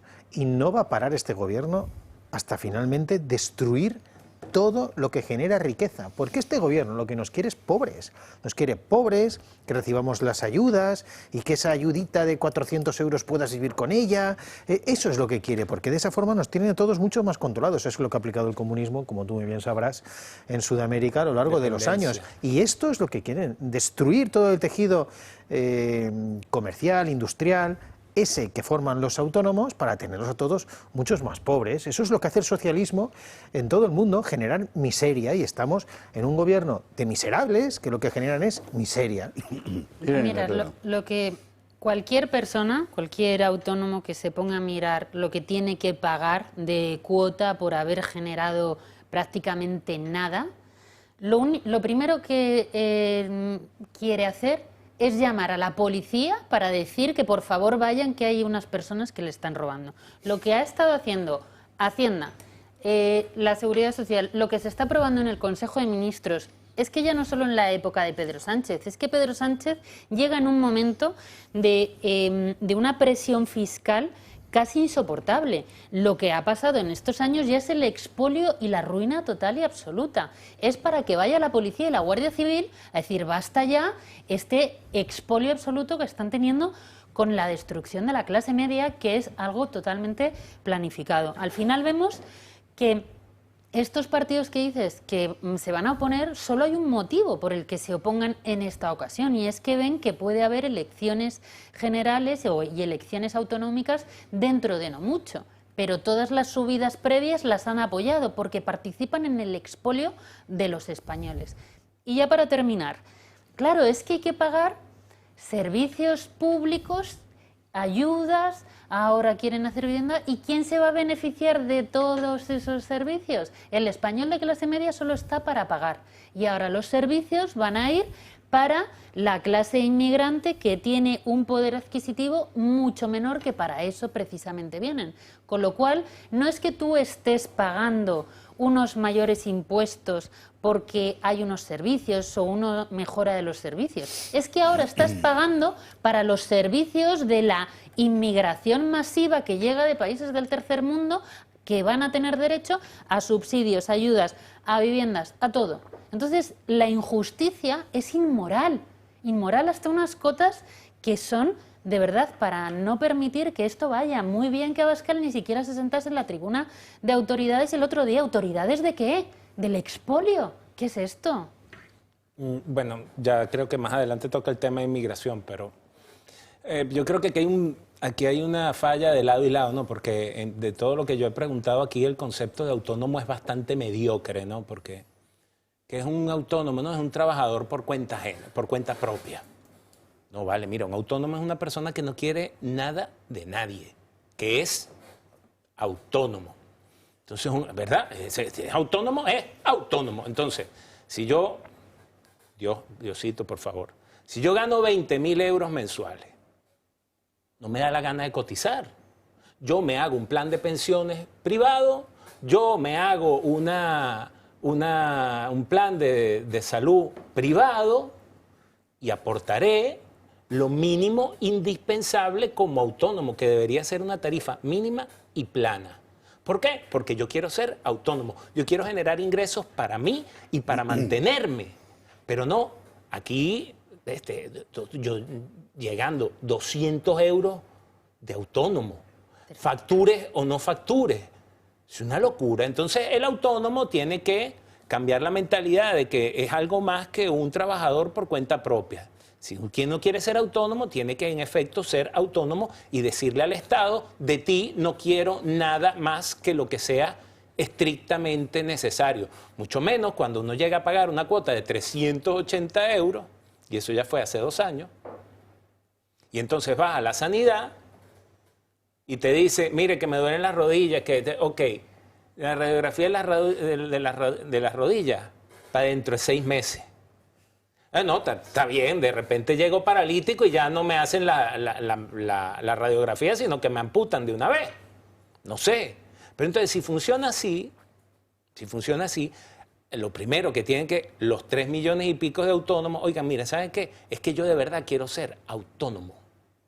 Y ser autónomo significa no depender de nadie, y mucho menos del principal enemigo del trabajador, que es el Estado. Eso suena muy bonito, pero yo soy autónomo desde los 25, ¿qué quieres que te diga? De los 25 años, o sea, hace muchos años. A ver... ¿no? Y el autónomo en España se parecía mucho, eso que tú acabas de denunciar, pues se pagaba una cotización ciertamente, pero muy baja, y tú te podías organizar tu vida. Y todo eso empieza a cambiar muy fundamentalmente con el gobierno Rajoy. Es lo que te iba a decir. Claro, si es que al final... Y estos lo han multiplicado por 10. Entonces aquí tenemos un problema nosotros, y es que teníamos un estatuto en el que no necesitábamos, ahora hablo como autónomo, queridos compañeros, no necesitábamos una representación colectiva, porque además por el propio tipo de trabajo no la hay. Había una asociación de trabajadores autónomos que llevaba el señor Amor, ahora está en el seno de la COE y tal. Y bueno, y salía hablando de vez en cuando, está bien, pero no hacía falta. Ahora sí que empieza a hacer falta. Y lo que tenemos simplemente es una voz neutralizada en el contexto del diálogo social, ¿verdad? Y nadie que... Bueno, un poco el sindicato Solidaridad. Un poco. El sindicato Solidaridad es el único que ha dado voz. Es el voz. único que, como no viene de los pactos, de los sindicatos dinásticos de clase privilegiada, pues... Ni viene de los pactos, ni está en la rueda en la que están todos los sindicatos, que es esas correas de transmisión perversas en torno al erario público, que son la financiación del partido político, llamémosle Partido Socialista o Partido Popular, que después va a estos sindicatos, que después a su vez reciben más fondos del Estado, gobierne quien gobierne, Partido Popular o Partido Socialista, y que después crean este sistema que perjudica a los trabajadores. Pues en eso están. Bueno, y luego en paralelo, y también conectados esos medios de comunicación masivos que le dan salida a todo esto, anunciándolo como si fueran grandes medidas en favor de los trabajadores. Durante tantos años se ha hecho esto que hemos llegado a la situación actual, y que aquellos que realmente sostienen el país son los más perjudicados. Pero tú lo has dicho muy bien, José Javier. Esto no es de ahora. Ajá. Esto es de todos los gobiernos que nos han ido. De todos no, es que año tras año. Pero la gente sabe... Empieza en un momento muy concreto, que es cuando aquí hay que convertir la deuda pública, perdón, el déficit en deuda pública. Y eso empieza con Rajoy. Y la política fiscal de Montoro, absolutamente abusiva. No, pero sí, que, te recuerdo que Montoro llegó más lejos de lo que pretendía Izquierda Unida. Sí, señor. Y a partir de ahí, ¿qué es lo que hay? ¿Usted cree que es porque Montoro es mala persona? Que lo es. ¿O porque Sánchez es mala persona? Que lo es. No. Es porque su negocio es el expolio a los españoles. Porque el Estado, tal como está concebido en España, solo puede sobrevivir así, y estamos caminando hacia lo que gira el velo que llama el Estado servil. O sea, la mitad de la gente sosteniendo a la otra mitad. No, ya no eso no va. Ya no es ni la mitad. Porque ahora es bastante menos de la mitad. 17 no millones funciona. son los que... Y alguien tendrá que hacer algo. Pero sabrán los españoles que esos dos sindicatos que tanta pasta se llevan aglutinan apenas al 14% de la fuerza laboral. No son representativos. Claro que lo saben. Claro, no son representativos. Es que la situación, insisto, es para que se presente la Guardia Civil allí donde están aprobando este tipo de normas y les detengan. Por ladrones. Por ladrones. Una parte muy importante, y lo ponía encima de la mesa antes, Irene, es la vinculación de todo esto con el tema de la inmigración, por lo siguiente. Aquí lo que estamos viendo es este paisaje. Tenemos un Estado que recauda más de lo que no ha recaudado nunca. Es increíble. Batimos récords todos los meses, récords de recaudación. Tenemos un crecimiento, en fin, estadístico de la economía muy alto sobre la base de gasto público, es decir, al final deuda. Deuda que pagarán nuestros bisnietos si lo llegan a pagar. Todo eso va manteniendo una bolsa cada vez mayor de población que realmente no esté incorporada al esfuerzo productivo de la nación. Vamos a hablar así, no lo está. Esto es lo que ha estallado en Francia, por ejemplo, y en realidad en todos los países que han empezado a incorporar inmigración masiva, sobre todo desde 2015, y que ahora hacen cuentas. Es decir, aquí alguien nos ha engañado deliberadamente, porque no era por razones económicas. Bueno, como no es solo un problema económico, ni solo un problema de orden público, sino que plantea un problema civilizacional de primera magnitud, el problema ha estallado. Y ha estallado tanto que hace falta tener las luces de Pilar Alegría para negarlo. O sea, opacas, por dejarlo ahí. El PP, siempre tan sensible al discurso mayoritario, hasta ahora se ha negado, así de ancho, acuérdese usted, ¿verdad? Ahora lo que empieza a ver es que el aire cambia de aroma. ¿Y qué ha hecho? Lo de Feijóo hoy. Lo de Feijóo hoy, ¿qué ha sido? Bueno, en realidad es una rectificación. Pero antes, si le parece de ver a Feijóo, vamos a ver cómo hemos llegado hasta aquí. Porque ¿cree usted que Feijóo habría dicho lo que hoy ha dicho de no ser por la atmósfera previa creada no por los medios de la fachosfera ni por los bulos, sino por la pura realidad social en el último año? Breve resumen, Gaby Serrano. La inmigración ilegal sigue descontrolada y las consecuencias de la misma provocan situaciones que rompen la convivencia de la sociedad. El último cayuco ha llegado al puerto tinerfeño de Los Cristianos. Había 206 personas a bordo de la embarcación. Fueron localizados por un radar del Sistema Integrado de Vigilancia Exterior de la Guardia Civil. Se ve claramente cómo en el barco pone Islam. Según los servicios de emergencia, el cayuco salió de Gambia, hizo escala en Senegal y llegó a Tenerife tras 8 días de travesía. En Lanzarote, supuestamente un cigarro mal apagado, provocó un incendio en el centro de menores extranjeros no acompañados de Mácher. Los trabajadores ya habían denunciado agresiones y amenazas por parte de varios menas, al igual que destrozos en el centro. Como publica Canario Today, desde su apertura en noviembre del 2023, el centro ha recibido 1,5 millones de euros públicos. En Barcelona, 6 menores de origen extranjero han sido detenidos por robos con violencia, lesiones y un uso intimidatorio de navajas. 2 de los jóvenes acorralaron a 2 víctimas para robarles sus pertenencias, utilizando armas blancas. Apenas horas después de este hecho, un joven ucraniano fue apaleado hasta quedar inconsciente. Como publica la Gaceta, que ha tenido acceso a la grabación de lo ocurrido, uno de los agresores llevaba puestas unas zapatillas robadas en el episodio anterior. En la paliza hay 7 implicados. 6 son hijos de inmigrantes de origen ecuatoriano, peruano, hondureño y rumano. En Alicante, la Policía Nacional alerta de más detenciones por traer migrantes a tratarse con la sanidad española. La tendencia del fraude a la seguridad social está en alza. Desde la Unidad contra las Redes de Inmigración y Falsedad Documental de Alicante, detectan que se están haciendo más cartas de invitación para aprovecharse de la sanidad gratuita en España, y a sabiendas de que se van a quedar más tiempo. Uno de los casos más recientes, un hombre con nacionalidad española solicitó 2 cartas para sus padres venezolanos y les empadronó allí. Posteriormente solicitó los documentos para sus hermanas, favoreciendo así la inmigración irregular. En Alemania, un joven sirio de 14 años ha provocado el caos durante años en el norte del país. Comenzó a delinquir a los 9 años, robos, peleas, apuñalamientos, agresiones a la policía. A su corta edad ya ha acumulado 200 delitos. Estas son las consecuencias de la inmigración ilegal descontrolada, la falta de integración, la ausencia de medidas y el favorecimiento de las llegadas. Y el favorecimiento de las llegadas. Porque lo peor en todo este asunto es que es evidente que hay una política deliberada por parte del poder en los últimos años. ¿Con qué fin? Bueno, esto es otro debate. Lo vamos a tener si usted quiere, pero ahora querría ir ya a lo de Feijóo. En este contexto, Feijóo desciende sobre nosotros y dice esto. La pérdida de residencia será automática en delitos graves y la reincidencia no puede premiarse con la permanencia en España. Es lo mínimo. El empleo tiene que ser la puerta de entrada y es la mejor garantía de integración en nuestra sociedad. No podemos seguir dando la imagen de que para venir a trabajar a España hay que entrar en patera o simulando un viaje turístico para que a los 90 días convertirse en ilegal. La residencia debe premiar el esfuerzo, el trabajo, la integración, no conseguirse por inercia. Siempre que sea posible, debe promoverse el retorno al núcleo familiar de origen del menor. Y por tanto debemos de combatir el fraude. Y la verificación de edad de un menor debe resolverse en un máximo de 72 horas. Ahora nos dirá Jorge Campos quién es el topo de PP en Vox. Ha cogido los papeles y luego él los ha... En fin. Bueno, reacción del gobierno. Fascista. Claro. Ya está. Racista y xenófobo. Y negacionista y todo lo que haga falta. Pilar Alegría. Y sobre todo que rezuman un tufo xenófobo muy preocupante.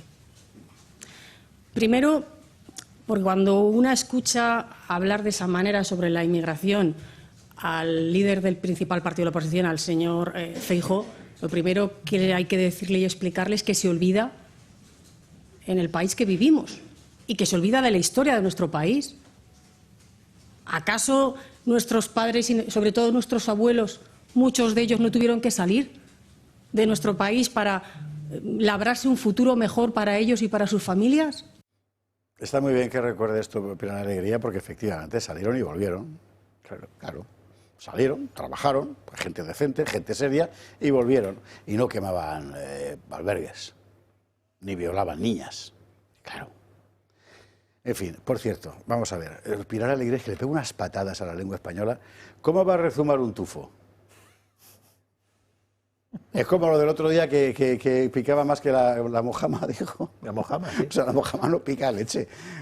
Ostras, Pilar, que tú eres de Zaragoza, que tienes Valencia al lado, vete a la playa, coges una mojama con su aceite de oliva, ¿verdad? Y una cerveza como Dios manda, o lo que quieras.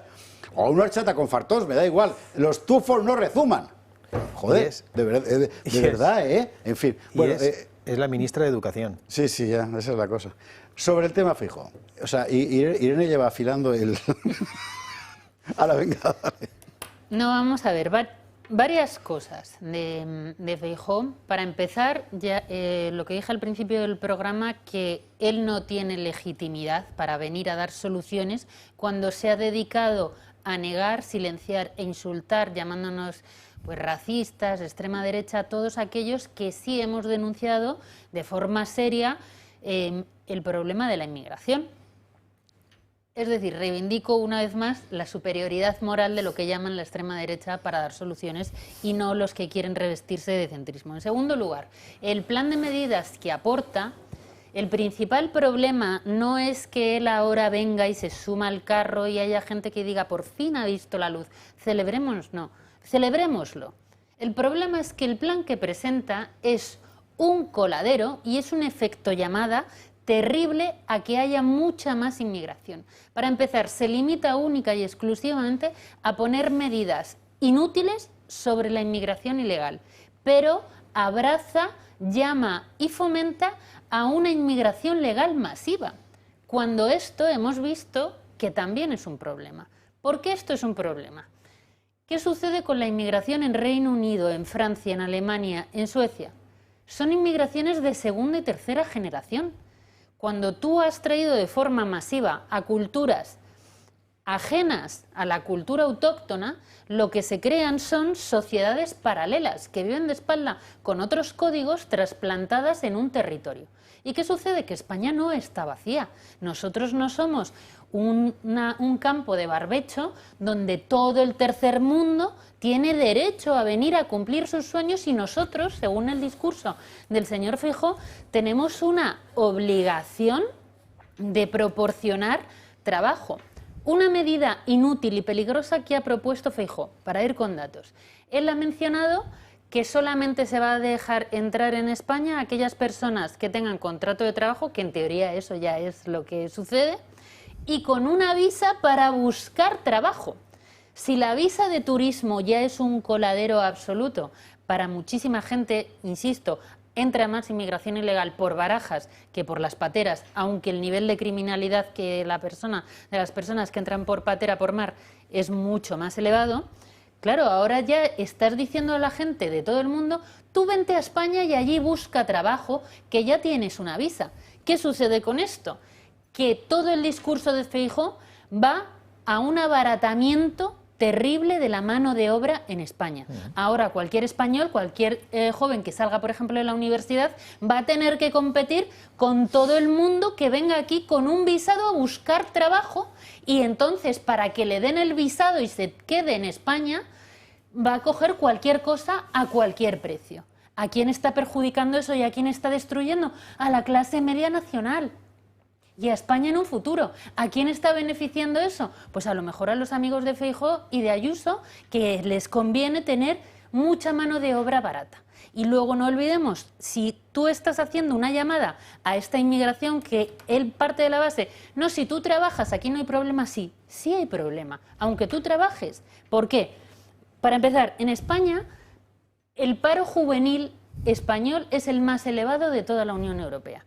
¿Cuántos inmigrantes legales están en situación de desempleo? Es decir, en búsqueda activa de empleo, 600.000. En estos no están incluidos ni los que están fijos discontinuos, porque como sabemos Yoli lo sacó de las estadísticas, y tampoco están incluidos los inmigrantes inactivos, es decir, que se dedican a cobrar subsidios o directamente pues están en un limbo, están en esa situación. Ante eso, tú aún así haces una llamada a que vengan aquí a buscar trabajo a España, a 1.000 millones de personas, 500 de África y 500 del continente americano. O sea, quiero decir, es terriblemente irresponsable, no soluciona el problema. Si es un coladero con la visa de turista, también va a serlo con la de trabajo. Lo único que está haciendo Feijóo es aceptar que la inmigración masiva y la destrucción de la identidad nacional es moral a cambio de unos salarios tirados por el suelo. Y luego se ha atrevido a finalizar este discurso tan antiespañol a utilizar expresiones como unidad de destino, algo nacional, todas esas expresiones. ¿Ha dicho unidad de destino? Te lo digo, no seguido, en una frase ha dicho que España es una unidad y que tenemos un destino. Entonces, claro, esto que alardeamos porque es lo que hemos estado diciendo, lo que él llama extrema derecha, eso no tapa a que él presente un plan que no solo no funciona, que es un plan contra la clase media española y que es un plan destinado a meter 25 millones de inmigrantes de forma legal en España. Y eso no quita el proceso descivilizatorio que supone para nuestra nación. Esto es interesante, es decir, la propuesta Feijóo es, vamos a hacer que esto no sea traumático, traumático desde el punto de vista socioeconómico, pero antes, nota a pie de página, unidad de destino para ti que solo tienes 15 años cumplidos, como en la canción de Fernando Márquez. La frase España es una unidad de destino en lo universal es uno de los puntos programáticos, el primero de Falange Española y de las ONS. Una cosa José Antonina por completo, sacada a su vez de Ramiro de Maeztu. La hispanidad es una unidad de destino, sacado a su vez del antropólogo alemán Leo Frobenius, que es el que hablaba de comunidad de destino, cosa que poca gente sabe. Sé que ya lo sabes tú, que solo tienes 15 años cumplidos. Jorge Campos, que tiene más de 15. Menos mal, bueno, tampoco muchos más. Pero vamos a ver. Feijóo no hace otra cosa que aplicar las políticas migratorias que se aprueban en Bruselas. Es la aplicación de la Agenda 2030. Es que es la cosa. Es que es lo mismo. Entonces, aquí se intenta disfrazar con otras palabras, ponerse detrás de un cartel que pone toma partido por España y hablando de frases que son parecidas a las de Vox, pero que en el fondo tú lo analizas y es efectivamente pues otro efecto llamada más. Porque no pueden salirse de ahí. El Partido Popular no puede salirse de esas políticas de efecto llamada. Ni Feijóo, ni Ayuso, ni cualquier dirigente del Partido Popular, porque obedecen a esos poderes superiores que desde Bruselas y todos los que han implantado la Agenda 2030 lo obligan a ello. Con lo cual, que nadie se llame engaño. Jamás en la vida el Partido Popular va a luchar contra la inmigración ilegal, masiva y descontrolada. De hecho, hace un mes votaron a favor de la toma en consideración de la regularización de más de 500.000 inmigrantes. Con lo cual, el PP no tiene credibilidad ninguna cuando habla de inmigración, bueno, como en otras muchas cosas, pero ahora estamos hablando de inmigración. ¿Qué pasa? Efectivamente, la inmigración, y esto yo creo que algunos lo tenemos muy claro, se adopta cuando el país necesita inmigración. Pues porque necesita trabajadores de algún tipo o porque hay necesidad de mano de obra. No es posible que un país como España, con un paro estructural ya perpetuo del 13, 14, 15%, de trabajadores españoles en el paro, necesite que entren masivamente inmigrantes para trabajar, porque no salen los datos. Y otra cosa importante, el inmigrante legal, muy bien, porque es legal y en teoría viene con su contrato de trabajo. Cuando se acaba el contrato de trabajo, se vuelve a su casa, que es lo que hacíamos nosotros, señora Alegría. Cuando se acababa el contrato de trabajo, nos teníamos que volver a nuestro país. Ya está. Y la inmigración ilegal no hay que favorecerla, ni aprobarla, ni permitirla bajo ningún concepto, porque tú hablas de estas medidas de Feijóo que son un coladero, pero es que la señora presidenta del gobierno de Baleares, la señora Proens, también se puso muy estupenda en contra de la inmigración y dijo: voy a reducir las ayudas a los inmigrantes irregulares. Y dices, o sea, que un inmigrante ilegal está recibiendo ayudas y tú lo que vas a hacer es reducirlas. O sea, es que es algo asombroso, claro, pero ya nos hemos acostumbrado a que las ayudas y tal, no, hay que acabar con eso. Y eso el PP no lo va a hacer jamás. Esto es una tomadura de pelo absoluta. Y con esto no se trata de criminalizar al inmigrante legal, porque no toda la inmigración es igual. No es lo mismo una inmigración musulmana que una inmigración hispanoamericana. Si bien la inmigración hispanoamericana tiene que ser aceptada cuando hay necesidad de trabajo, porque si no tenemos trabajo ni para los de aquí, no vamos a abrir las puertas a los demás, porque si no se precariza, además. Muy rápidamente, Pedro, y a la pública hay que hacer 2 pasos todavía. Pero bueno, quiero decir que inmigración ilegal, ni uno. Tú sabes que eso lo hablamos la semana pasada y tú dijiste que los hispanos se integran mejor. ¿Sabes por qué? Porque nadie se integra entre los que son iguales. Porque si hablamos de hispanidad, ¿verdad? Entonces, creo que muchos tienen que empezar a entender que la diferencia que hay entre un venezolano, un peruano y un peninsular es la misma que hay entre un gallego, un extremeño y un balear. Porque comparten. Entonces, quería preguntarte, ¿dónde queda el tercer mundo, Irene? Porque ¿Venezuela a ti te parece que es primer mundo? Pues a mí me parece que somos idénticos. Si ustedes creen que son superiores... Pero vamos a ver, no lo entiendo. Ya va, que no he terminado. Que no he terminado. Si tú crees que son distintos... El primer programa que yo estuve aquí, que fue Un gato de húsares, yo dije acá, es que somos igualitos, y Carlos Esteban ahí y José Javier hizo así. Aquí no son menos corruptos que nosotros, ni son mejores ciudadanos, ni son mejores... Ya va, que no he terminado. Se lo toma como una cosa personal porque se describe una situación económica. Es un chauvinismo, es que lo vi esta tarde, es un chauvinismo exudante. Pues ahí ya estás demostrando que hay una diferencia. Porque señores, tú le digas, no, yo no puedo decir... En este momento, dejamos la discusión en este tenso momento. No, pero es ¿Para qué? Para recuperarlo en toda su tensión a la vuelta de la policía, que hay que hacerla... Porque si la civilización es hispana... Que me miren con esa rabia, pues así, no sé dónde está la... Controlar los niveles de azúcar es fundamental para tener una buena salud. Lo sabes bien si eres diabético, de tipo 2 o prediabético, o tienes que controlar tu nivel de glucosa en sangre varias veces al día por distintas razones médicas. Hasta ahora esta prueba se hacía con los glucómetros tradicionales, analizando una muestra de sangre extraída tras un pinchazo en el dedo y midiendo el nivel de glucosa con una tira reactiva. Un proceso sin duda doloroso y molesto. Afortunadamente ya es posible conocer estos niveles de una manera más cómoda e intolerable, gracias al innovador glucómetro sin pinchazo que protege tu vida, sin aguja, sin necesidad de realizar las molestas extracciones de sangre. Este nuevo sistema no invasivo obtiene un resultado igual de fiable, con la ayuda de los rayos infrarrojos, metiendo simplemente un dedo en la pinza, similar a la que mide el oxígeno en sangre, con resultados en pocos segundos. No lo dudes, llama al 900-730101 y mide tu glucosa en sangre sin pinchazos ni dolor.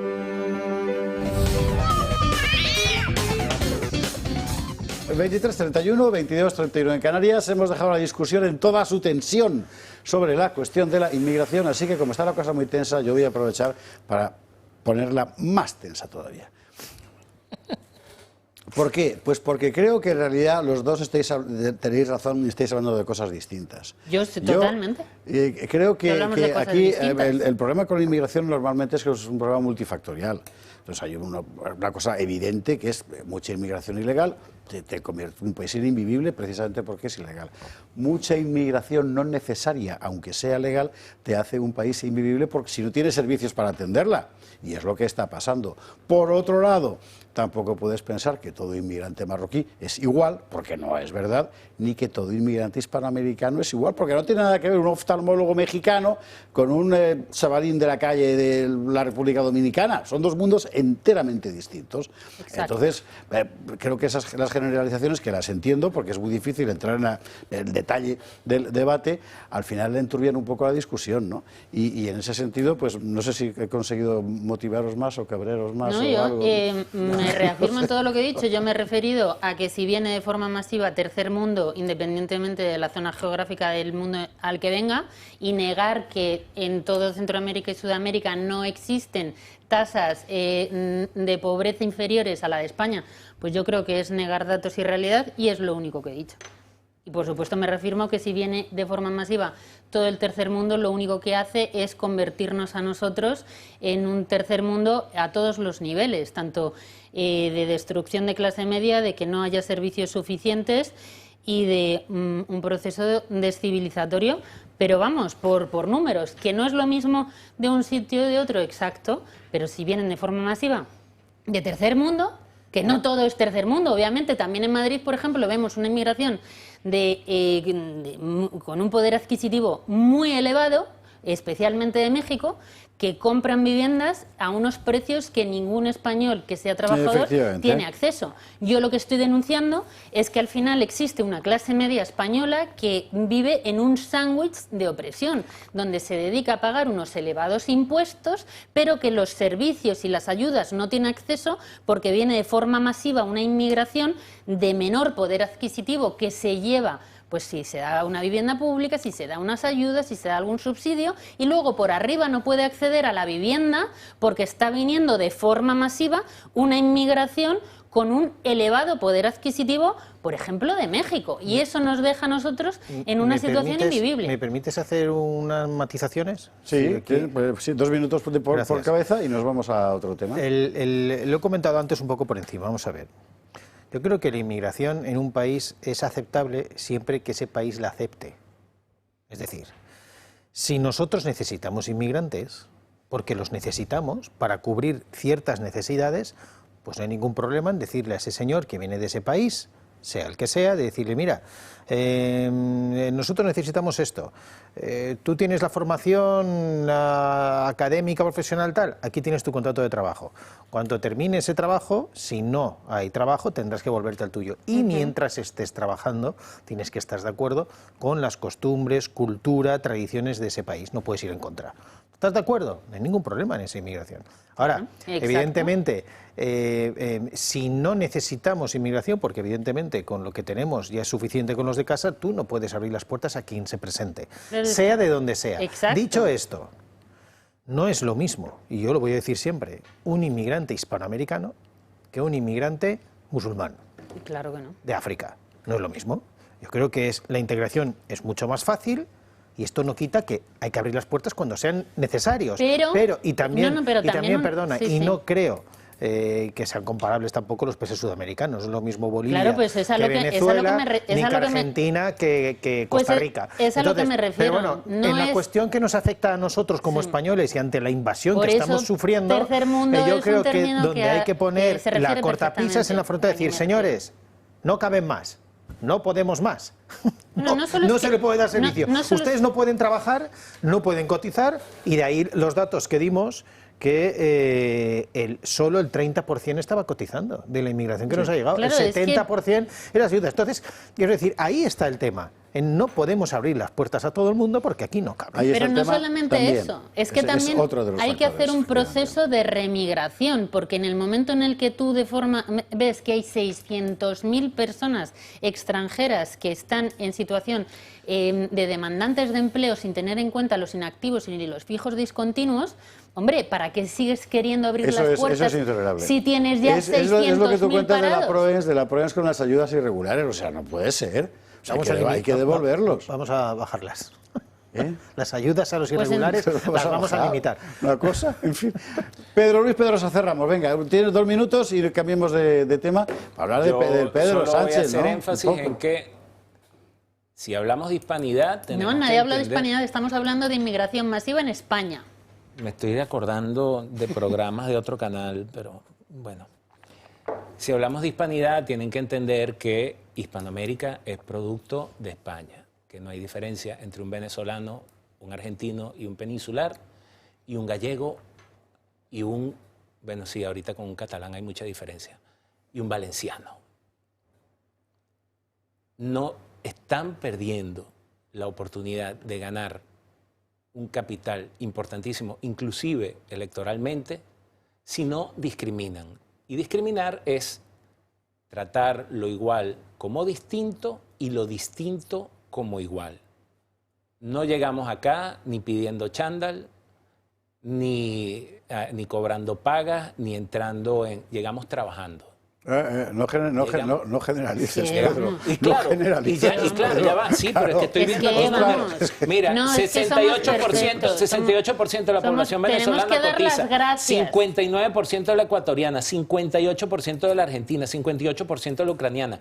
O sea, sí vale. Hay subnormales que llegan y se meten en el metro y ponen música a todo volumen, pero también los hay. Los había españoles e italianos allá en Venezuela. Pues claro, pero entonces lo que no podemos decir es que esto todo es malo. Nadie ha dicho todo es malo, no mientas, porque el español, yo hablo un español muy claro que se me entiende en todo el globo, en donde en ningún momento he dicho que todo es malo y que todo sea igual. Yo he hablado claramente del proceso de depauperización de la clase media española por culpa de una inmigración masiva, principalmente del tercer mundo. Punto. Tú te lo has tomado como algo personal, como que no, si yo vengo aquí a trabajar, yo no sé qué, vale, muy bien, no estoy hablando de ti, estoy hablando de un proceso con datos, de una realidad que viven los españoles, desde los más jóvenes hasta ya no tan jóvenes, de no acceso a la vivienda, de falta de acceso a servicios como los sanitarios y de, por supuesto, de una caída en los salarios. De paso, déjame decirte que yo estoy absolutamente de acuerdo con que cada estado ponga las reglas migratorias que le parezcan. Y si yo no puedo ir para allá, pues me iré para otro lado o me regresaré para donde soy. Estoy absolutamente de acuerdo con eso. Pero, reitero, no somos iguales. No lo somos. No lo somos. Y entonces, si quieren capitalizar eso, cuiden cómo lo comunican. Porque generan mucha confusión en gente que estaría encantada de apoyarles. Es que, ¿sabes? Suena como amenaza eso, ¿no? Y entonces suena un poco... Mira, yo sé cómo, así como tú estás muy segura de lo que dices, yo estoy muy seguro de lo que digo. Y yo estoy seguro de que hemos de irnos a la publicidad sí o sí, porque tenemos que hacer una pausa todavía. Eso es lo que dice el PP, eso es lo que dice el PP, eso es lo que dice Ayuso, ¿no? Dice, vengo aquí el delegado del gobierno a todo esto. Yo estoy de... Bueno, que sepa usted que Jorge Campos ha estado en el Congreso con el delegado del gobierno, en el Senado, con el delegado del gobierno en Baleares. Tenemos unas imágenes, además, que sale Jorge y todo, como es con corbata. Se la quita para venir aquí, porque es la cosa más... Jorge, evidentemente, no está ahí. Jorge salió un poquito... Después, hablando de la cuestión... ¿Qué ha dicho el delegado del Gobierno en Baleares? Que no hay problema migratorio. Que todo es un bulo de la ultraderecha. Básicamente, ¿no? Bueno, es más grave lo que ha hecho el delegado del Pues Gobierno. tienes un minuto para decirlo. Vale, pues el delegado del Gobierno niega la invasión inmigratoria, no asume ninguna responsabilidad de esa invasión y niega que esté ligada con la inseguridad. Cuando le hemos dado los datos, donde en 2018 llegaron 187 inmigrantes ilegales africanos y ahora llevamos casi 6.000 en este año. Eso supone, solo en los 2 últimos años, o sea, del 2023 al 2025, un 300% más. Y hemos dado los datos que nos daba hasta el inspector jefe de extranjería de la Policía Nacional, que se retiró el año pasado, y que él afirmaba que la inmensa mayoría de los delitos los estaban cometiendo los argelinos que habían llegado de forma ilegal. Y lo decía el inspector jefe de extranjería. También ha negado eso. Ha negado incluso que todos los sindicatos y asociaciones, tanto de la policía como de la Guardia Civil, estén denunciando que no dan abasto de la invasión inmigratoria. Y el señor lo niega, ¿no? Incluso se ha atrevido a decir que ha reforzado los medios policiales. Con lo cual, claro, cuando yo he dado los datos y he dicho la situación lo que es, que si soy un xenófobo, otra diputada socialista que si soy un bárbaro, y este señor, cuando le he animado a que dimita, me ha dicho que no piensa dimitir, porque además considera que está haciendo una gestión humanitaria. O sea, al final la gestión humanitaria va a que hacerla con los españoles, que no pueden vivir en las calles ante la presión inmigratoria que está íntimamente vinculada a la inseguridad. Y esto lo estamos sufriendo en Mallorca, en Ibiza y en Formentera principalmente. Pregunta inevitable. ¿Cómo es posible que el Gobierno insista en negar la realidad? Porque le interesa. ¿Cómo es posible que al Gobierno le interese? Porque es su propósito. Vamos a ver. Axioma 1. Nos gobiernan nuestros enemigos. Axioma 2. Al Gobierno le molesta el pueblo que tiene. Consecuencia. Tiene que cambiar.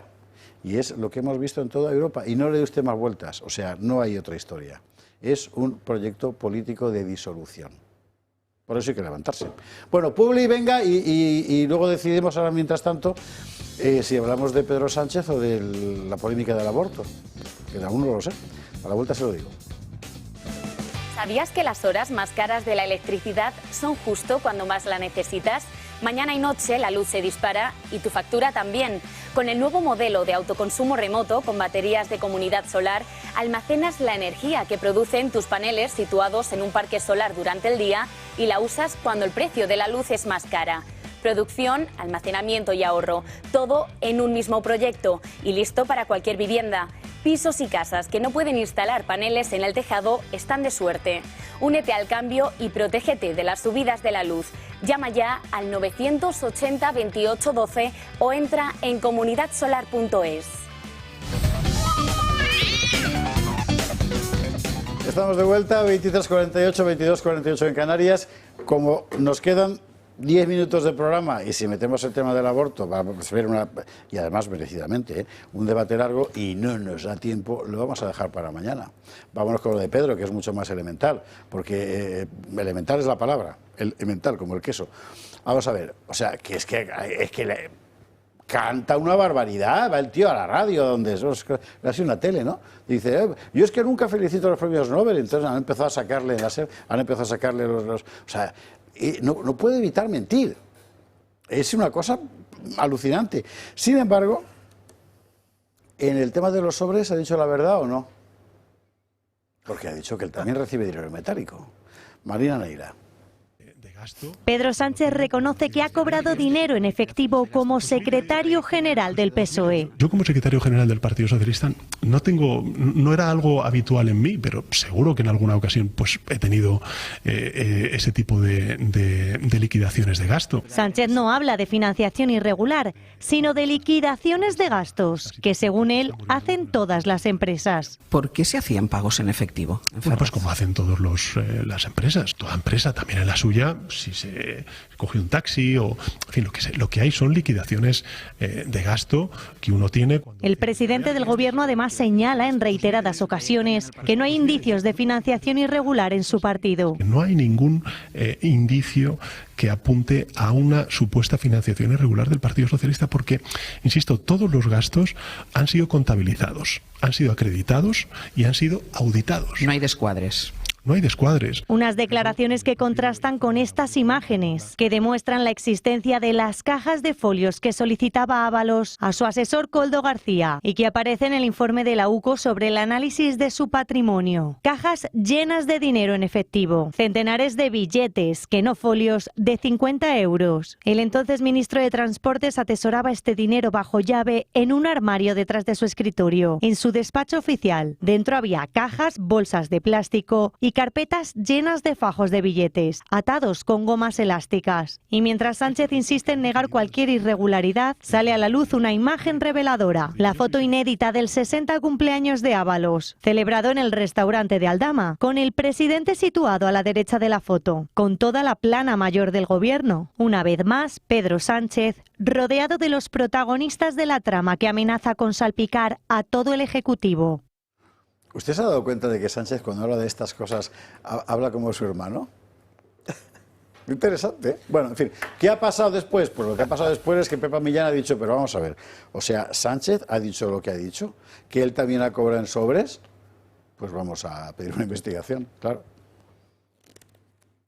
Hemos solicitado a la Comisión Mixta para las Relaciones con el Tribunal de Cuentas que recabe este tribunal que haga un informe de fiscalización específica sobre la gestión económica y financiera del Grupo Parlamentario Socialista en el Congreso de los Diputados, con el fin de analizar la aplicación y justificación de los fondos públicos percibidos con cargo al presupuesto del Congreso, la gestión contable y presupuestaria de estos recursos, incluyendo los procedimientos de registro de ingresos y gastos, y la gestión de nóminas, así como además obligaciones derivadas del personal sufragadas con cargo a estos fondos. Bueno, aquí hay dos cosas que yo subrayo y ya dejo la palabra a los contertulios. Uno, evidentemente, si Pedro Sánchez iba a contar esto hoy es porque algo va a salir, porque si no, no tiene sentido. Y es llamativo además que se haya multiplicado el número de socialistas que han levantado la mano. Yo también he cobrado. Vas andando por la calle y ves un socialista, yo también tengo un sobre. Bueno, dos, que estaba preparado es una evidencia por el tipo de pregunta, porque a Àngels Barceló le pregunta expresamente por liquidaciones de gasto, que es una fórmula que usted y yo normalmente no utilizamos jamás. Y en una entrevista usted, o sea, no. Iba precisamente dedicada a esto. Aquí lo que hay es liquidaciones de gastos. Bueno, ya veremos lo que pasa, pero en todo caso, lo de Pepa Millán es lógico, es decir, ¿cómo es posible esto? Luego tienes las cajas de las cajas de folios de Ábalos. Jorge Campos, ¿cómo lo ves? Ay, perdón, pero una cosa más, que no quiero quedarme sin decirla. Mañana declarará Ábalos y sé que Vox y Liberum piden prisión provisional, van a pedir prisión provisional para Ábalos. Todo depende de lo que pide el PP, si no me equivoco. Y luego ya veremos la fiscalía. Tiene que haber unanimidad en la acusación. Las acusaciones populares sí, bueno, pero luego es la fiscalía la que tiene que decir. Yo, respecto a lo de los sobres y tal, ahora que ya todo el mundo reconozca que yo también tengo un sobre. Yo también tengo un sobre. No, es que es algo tremendo. Van a hacer el Me Too aquel, pero de los sobres. Es algo impresionante, evidentemente, estaba pactadísimo, va a salir algo, y yo creo que es que, como ya la corrupción les sale por las orejas y las evidencias son tan claras, que ya están reconociéndolo antes de que salga la noticia. Cuando dice que no hay indicios de financiación irregular del Partido Socialista, es que es justo lo contrario. O sea, precisamente lo que hay son indicios de financiación irregular del Partido Socialista. Que la haya o no, eso es lo que tendremos que averiguar. Pero todos los indicios apuntan a que hay una financiación irregular del Partido Socialista. Si encima recordamos, ¿cómo se llamaba aquella empresaria que llevaba los sacos de billetes? Carmen Pano, que declara mañana pues en el Senado. Es que esta señora reconoció y declaró que llevaba los sacos de billetes a la sede del PSOE, y después salen las fotografías en la sede del PSOE, todo lleno de billetes por todas partes, además que si chistorras, lechugas, soles y demás, y ahora sale el propio secretario general del Partido Socialista diciendo que él también ha tenido estos sobres. Entonces, indicios hay muchísimos. Y hay que fiscalizar, y claro que hay que fiscalizar todo lo que tiene que ver con las cuentas del Partido Socialista. Esta historia empieza, o sea, Irene, si yo lo he seguido bien, sale el tema de los sobres. Y luego Pachi Pachi dice que en el Senado y en el Congreso... Esto es normal en todas las empresas. No, y en el Congreso y en el Senado. Y en el Congreso y en el Senado. Tiene que salir su grupo a decirle, no, aquí todo legal. Claro, Pachimedes, o sea, que les dejan en evidencia a todo el mundo. Y ahora salen con la cosa, yo también tengo un sobre. Además hay que recordar que según la ley de blanqueo de capitales, no puedes hacer ningún tipo de pago en efectivo que supere, primero eran 2.500 euros, que eso ha ido reduciéndose. Que son 1.000, ¿no? La administración, Claro. Ahora son 1.000. En la administración, pasada, cuando se han hecho liquidaciones de gastos o por un viaje porque ha habido algún tipo de anticipo en efectivo, que eso lo puede solicitar únicamente los altos cargos, ese es un límite, y la liquidación de gastos en efectivo es con facturas. Tiene razón lo que dice Pedro Sánchez cuando dice no nos han encontrado ningún descuadre en la contabilidad. Claro, el problema es que hay contabilidad B, por C, definición, D, E, sospechamos ¿de qué contabilidad al menos, estamos hablando? Sospechamos al menos que la hay, Claro. claro, quizá la más simple y exigua sea la A y no haya ningún descuadre.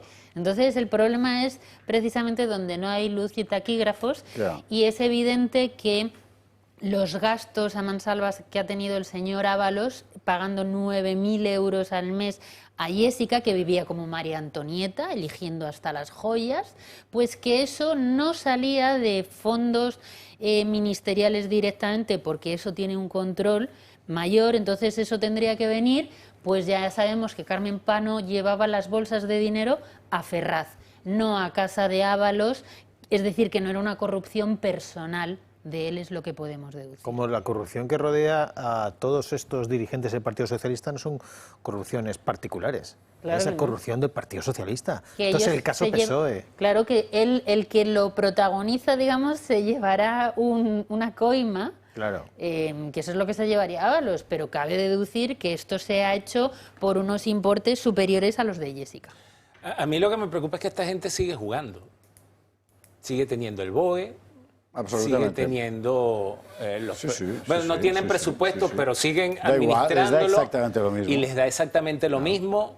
Y van a seguir haciendo... A mí lo que me preocupa es que siguen teniendo posibilidades para, por ejemplo, hacer cambios dentro de la Guardia Civil y dentro de la UCO. Claro, y lo intentan. Y lo van a intentar. Y, o sea, esas personas que dicen que no, que las elecciones son inminentes, que no aguanta más, mientras el Partido Socialista y Pedro Sánchez en particular no sea objeto de un asedio, así hablando en términos asedio, de que le bombardeen las denuncias, las querellas, la cuestión, las pruebas, de que los informes de la UCO salgan más rápido uno detrás del otro, porque entonces de dicen, no, el informe dice claramente que no había financiación irregular, pero es que ya va, que el informe no era de eso. Mientras no salga el informe de la financiación irregular, mientras ellos sigan jugando, van a tener cómo seguir alargando. ¿Qué se respira en las Cortes, Jorge Campos? Que nos quedan 2 minutos. Yo no creo que estemos ante una convocatoria inminente de elecciones. Yo creo que... No rezuma el tufo, que diría Pilar. No rezuma. Ahí lo que rezuma son una panda sinvergüenzas que rezuman mucho. Ya. Pero no, los socios siguen manteniendo sus apoyos. Quiero recordar que la semana pasada consiguieron con esos apoyos de la izquierda sacar decretos y proposiciones de ley. No creo que vaya a ser inminente. Pedro Sánchez se va a aferrar hasta las últimas consecuencias al poder y va a costar mucho y hará cosas terribles, más terribles de las que tenemos hasta ahora, incluso incitará a la violencia para crear más conflictos. Irene, ¿cómo lo ves? Pues yo creo que la clave va a estar en el momento en donde ya se abra causa, si se llega a abrir, que todo indica que sí, por financiación ilegal al Partido Socialista. Hasta ahora ellos están intentando como encapsularlo en algunas manzanas podridas. Además, el hecho de los procesos judiciales contra su familia les sirve para victimizarse. Pero ojo que en el PSOE también hay otra gente que tiene que comer, no solamente Pedro Sánchez. Y ya cuando se abra esa causa, los apoyos también pueden estar débiles de cara a su electorado. El único que no le va a faltar nunca el apoyo va a ser Bildu, que él entiende perfectamente a quién necesita tener en Moncloa, pero hasta que no llegue ese momento, desde luego no va a suceder nada. Señores, se acabó, que nos quedan 25 segundos. Delenda PSOE Est. Pedro Luis Pedrosa, Irene González, Jorge Campos, gracias mira a los tres por estar aquí esta noche. Muchas gracias. Y ustedes recuerden, este jueves en Barcelona, que no se lo pueden perder. Marcelo Gullo, Fernando Paz, Julio Eriza, servidor de usted, a las 7:30. Hay que apuntarse ya al Club de Amigos en Barcelona. Que descansen.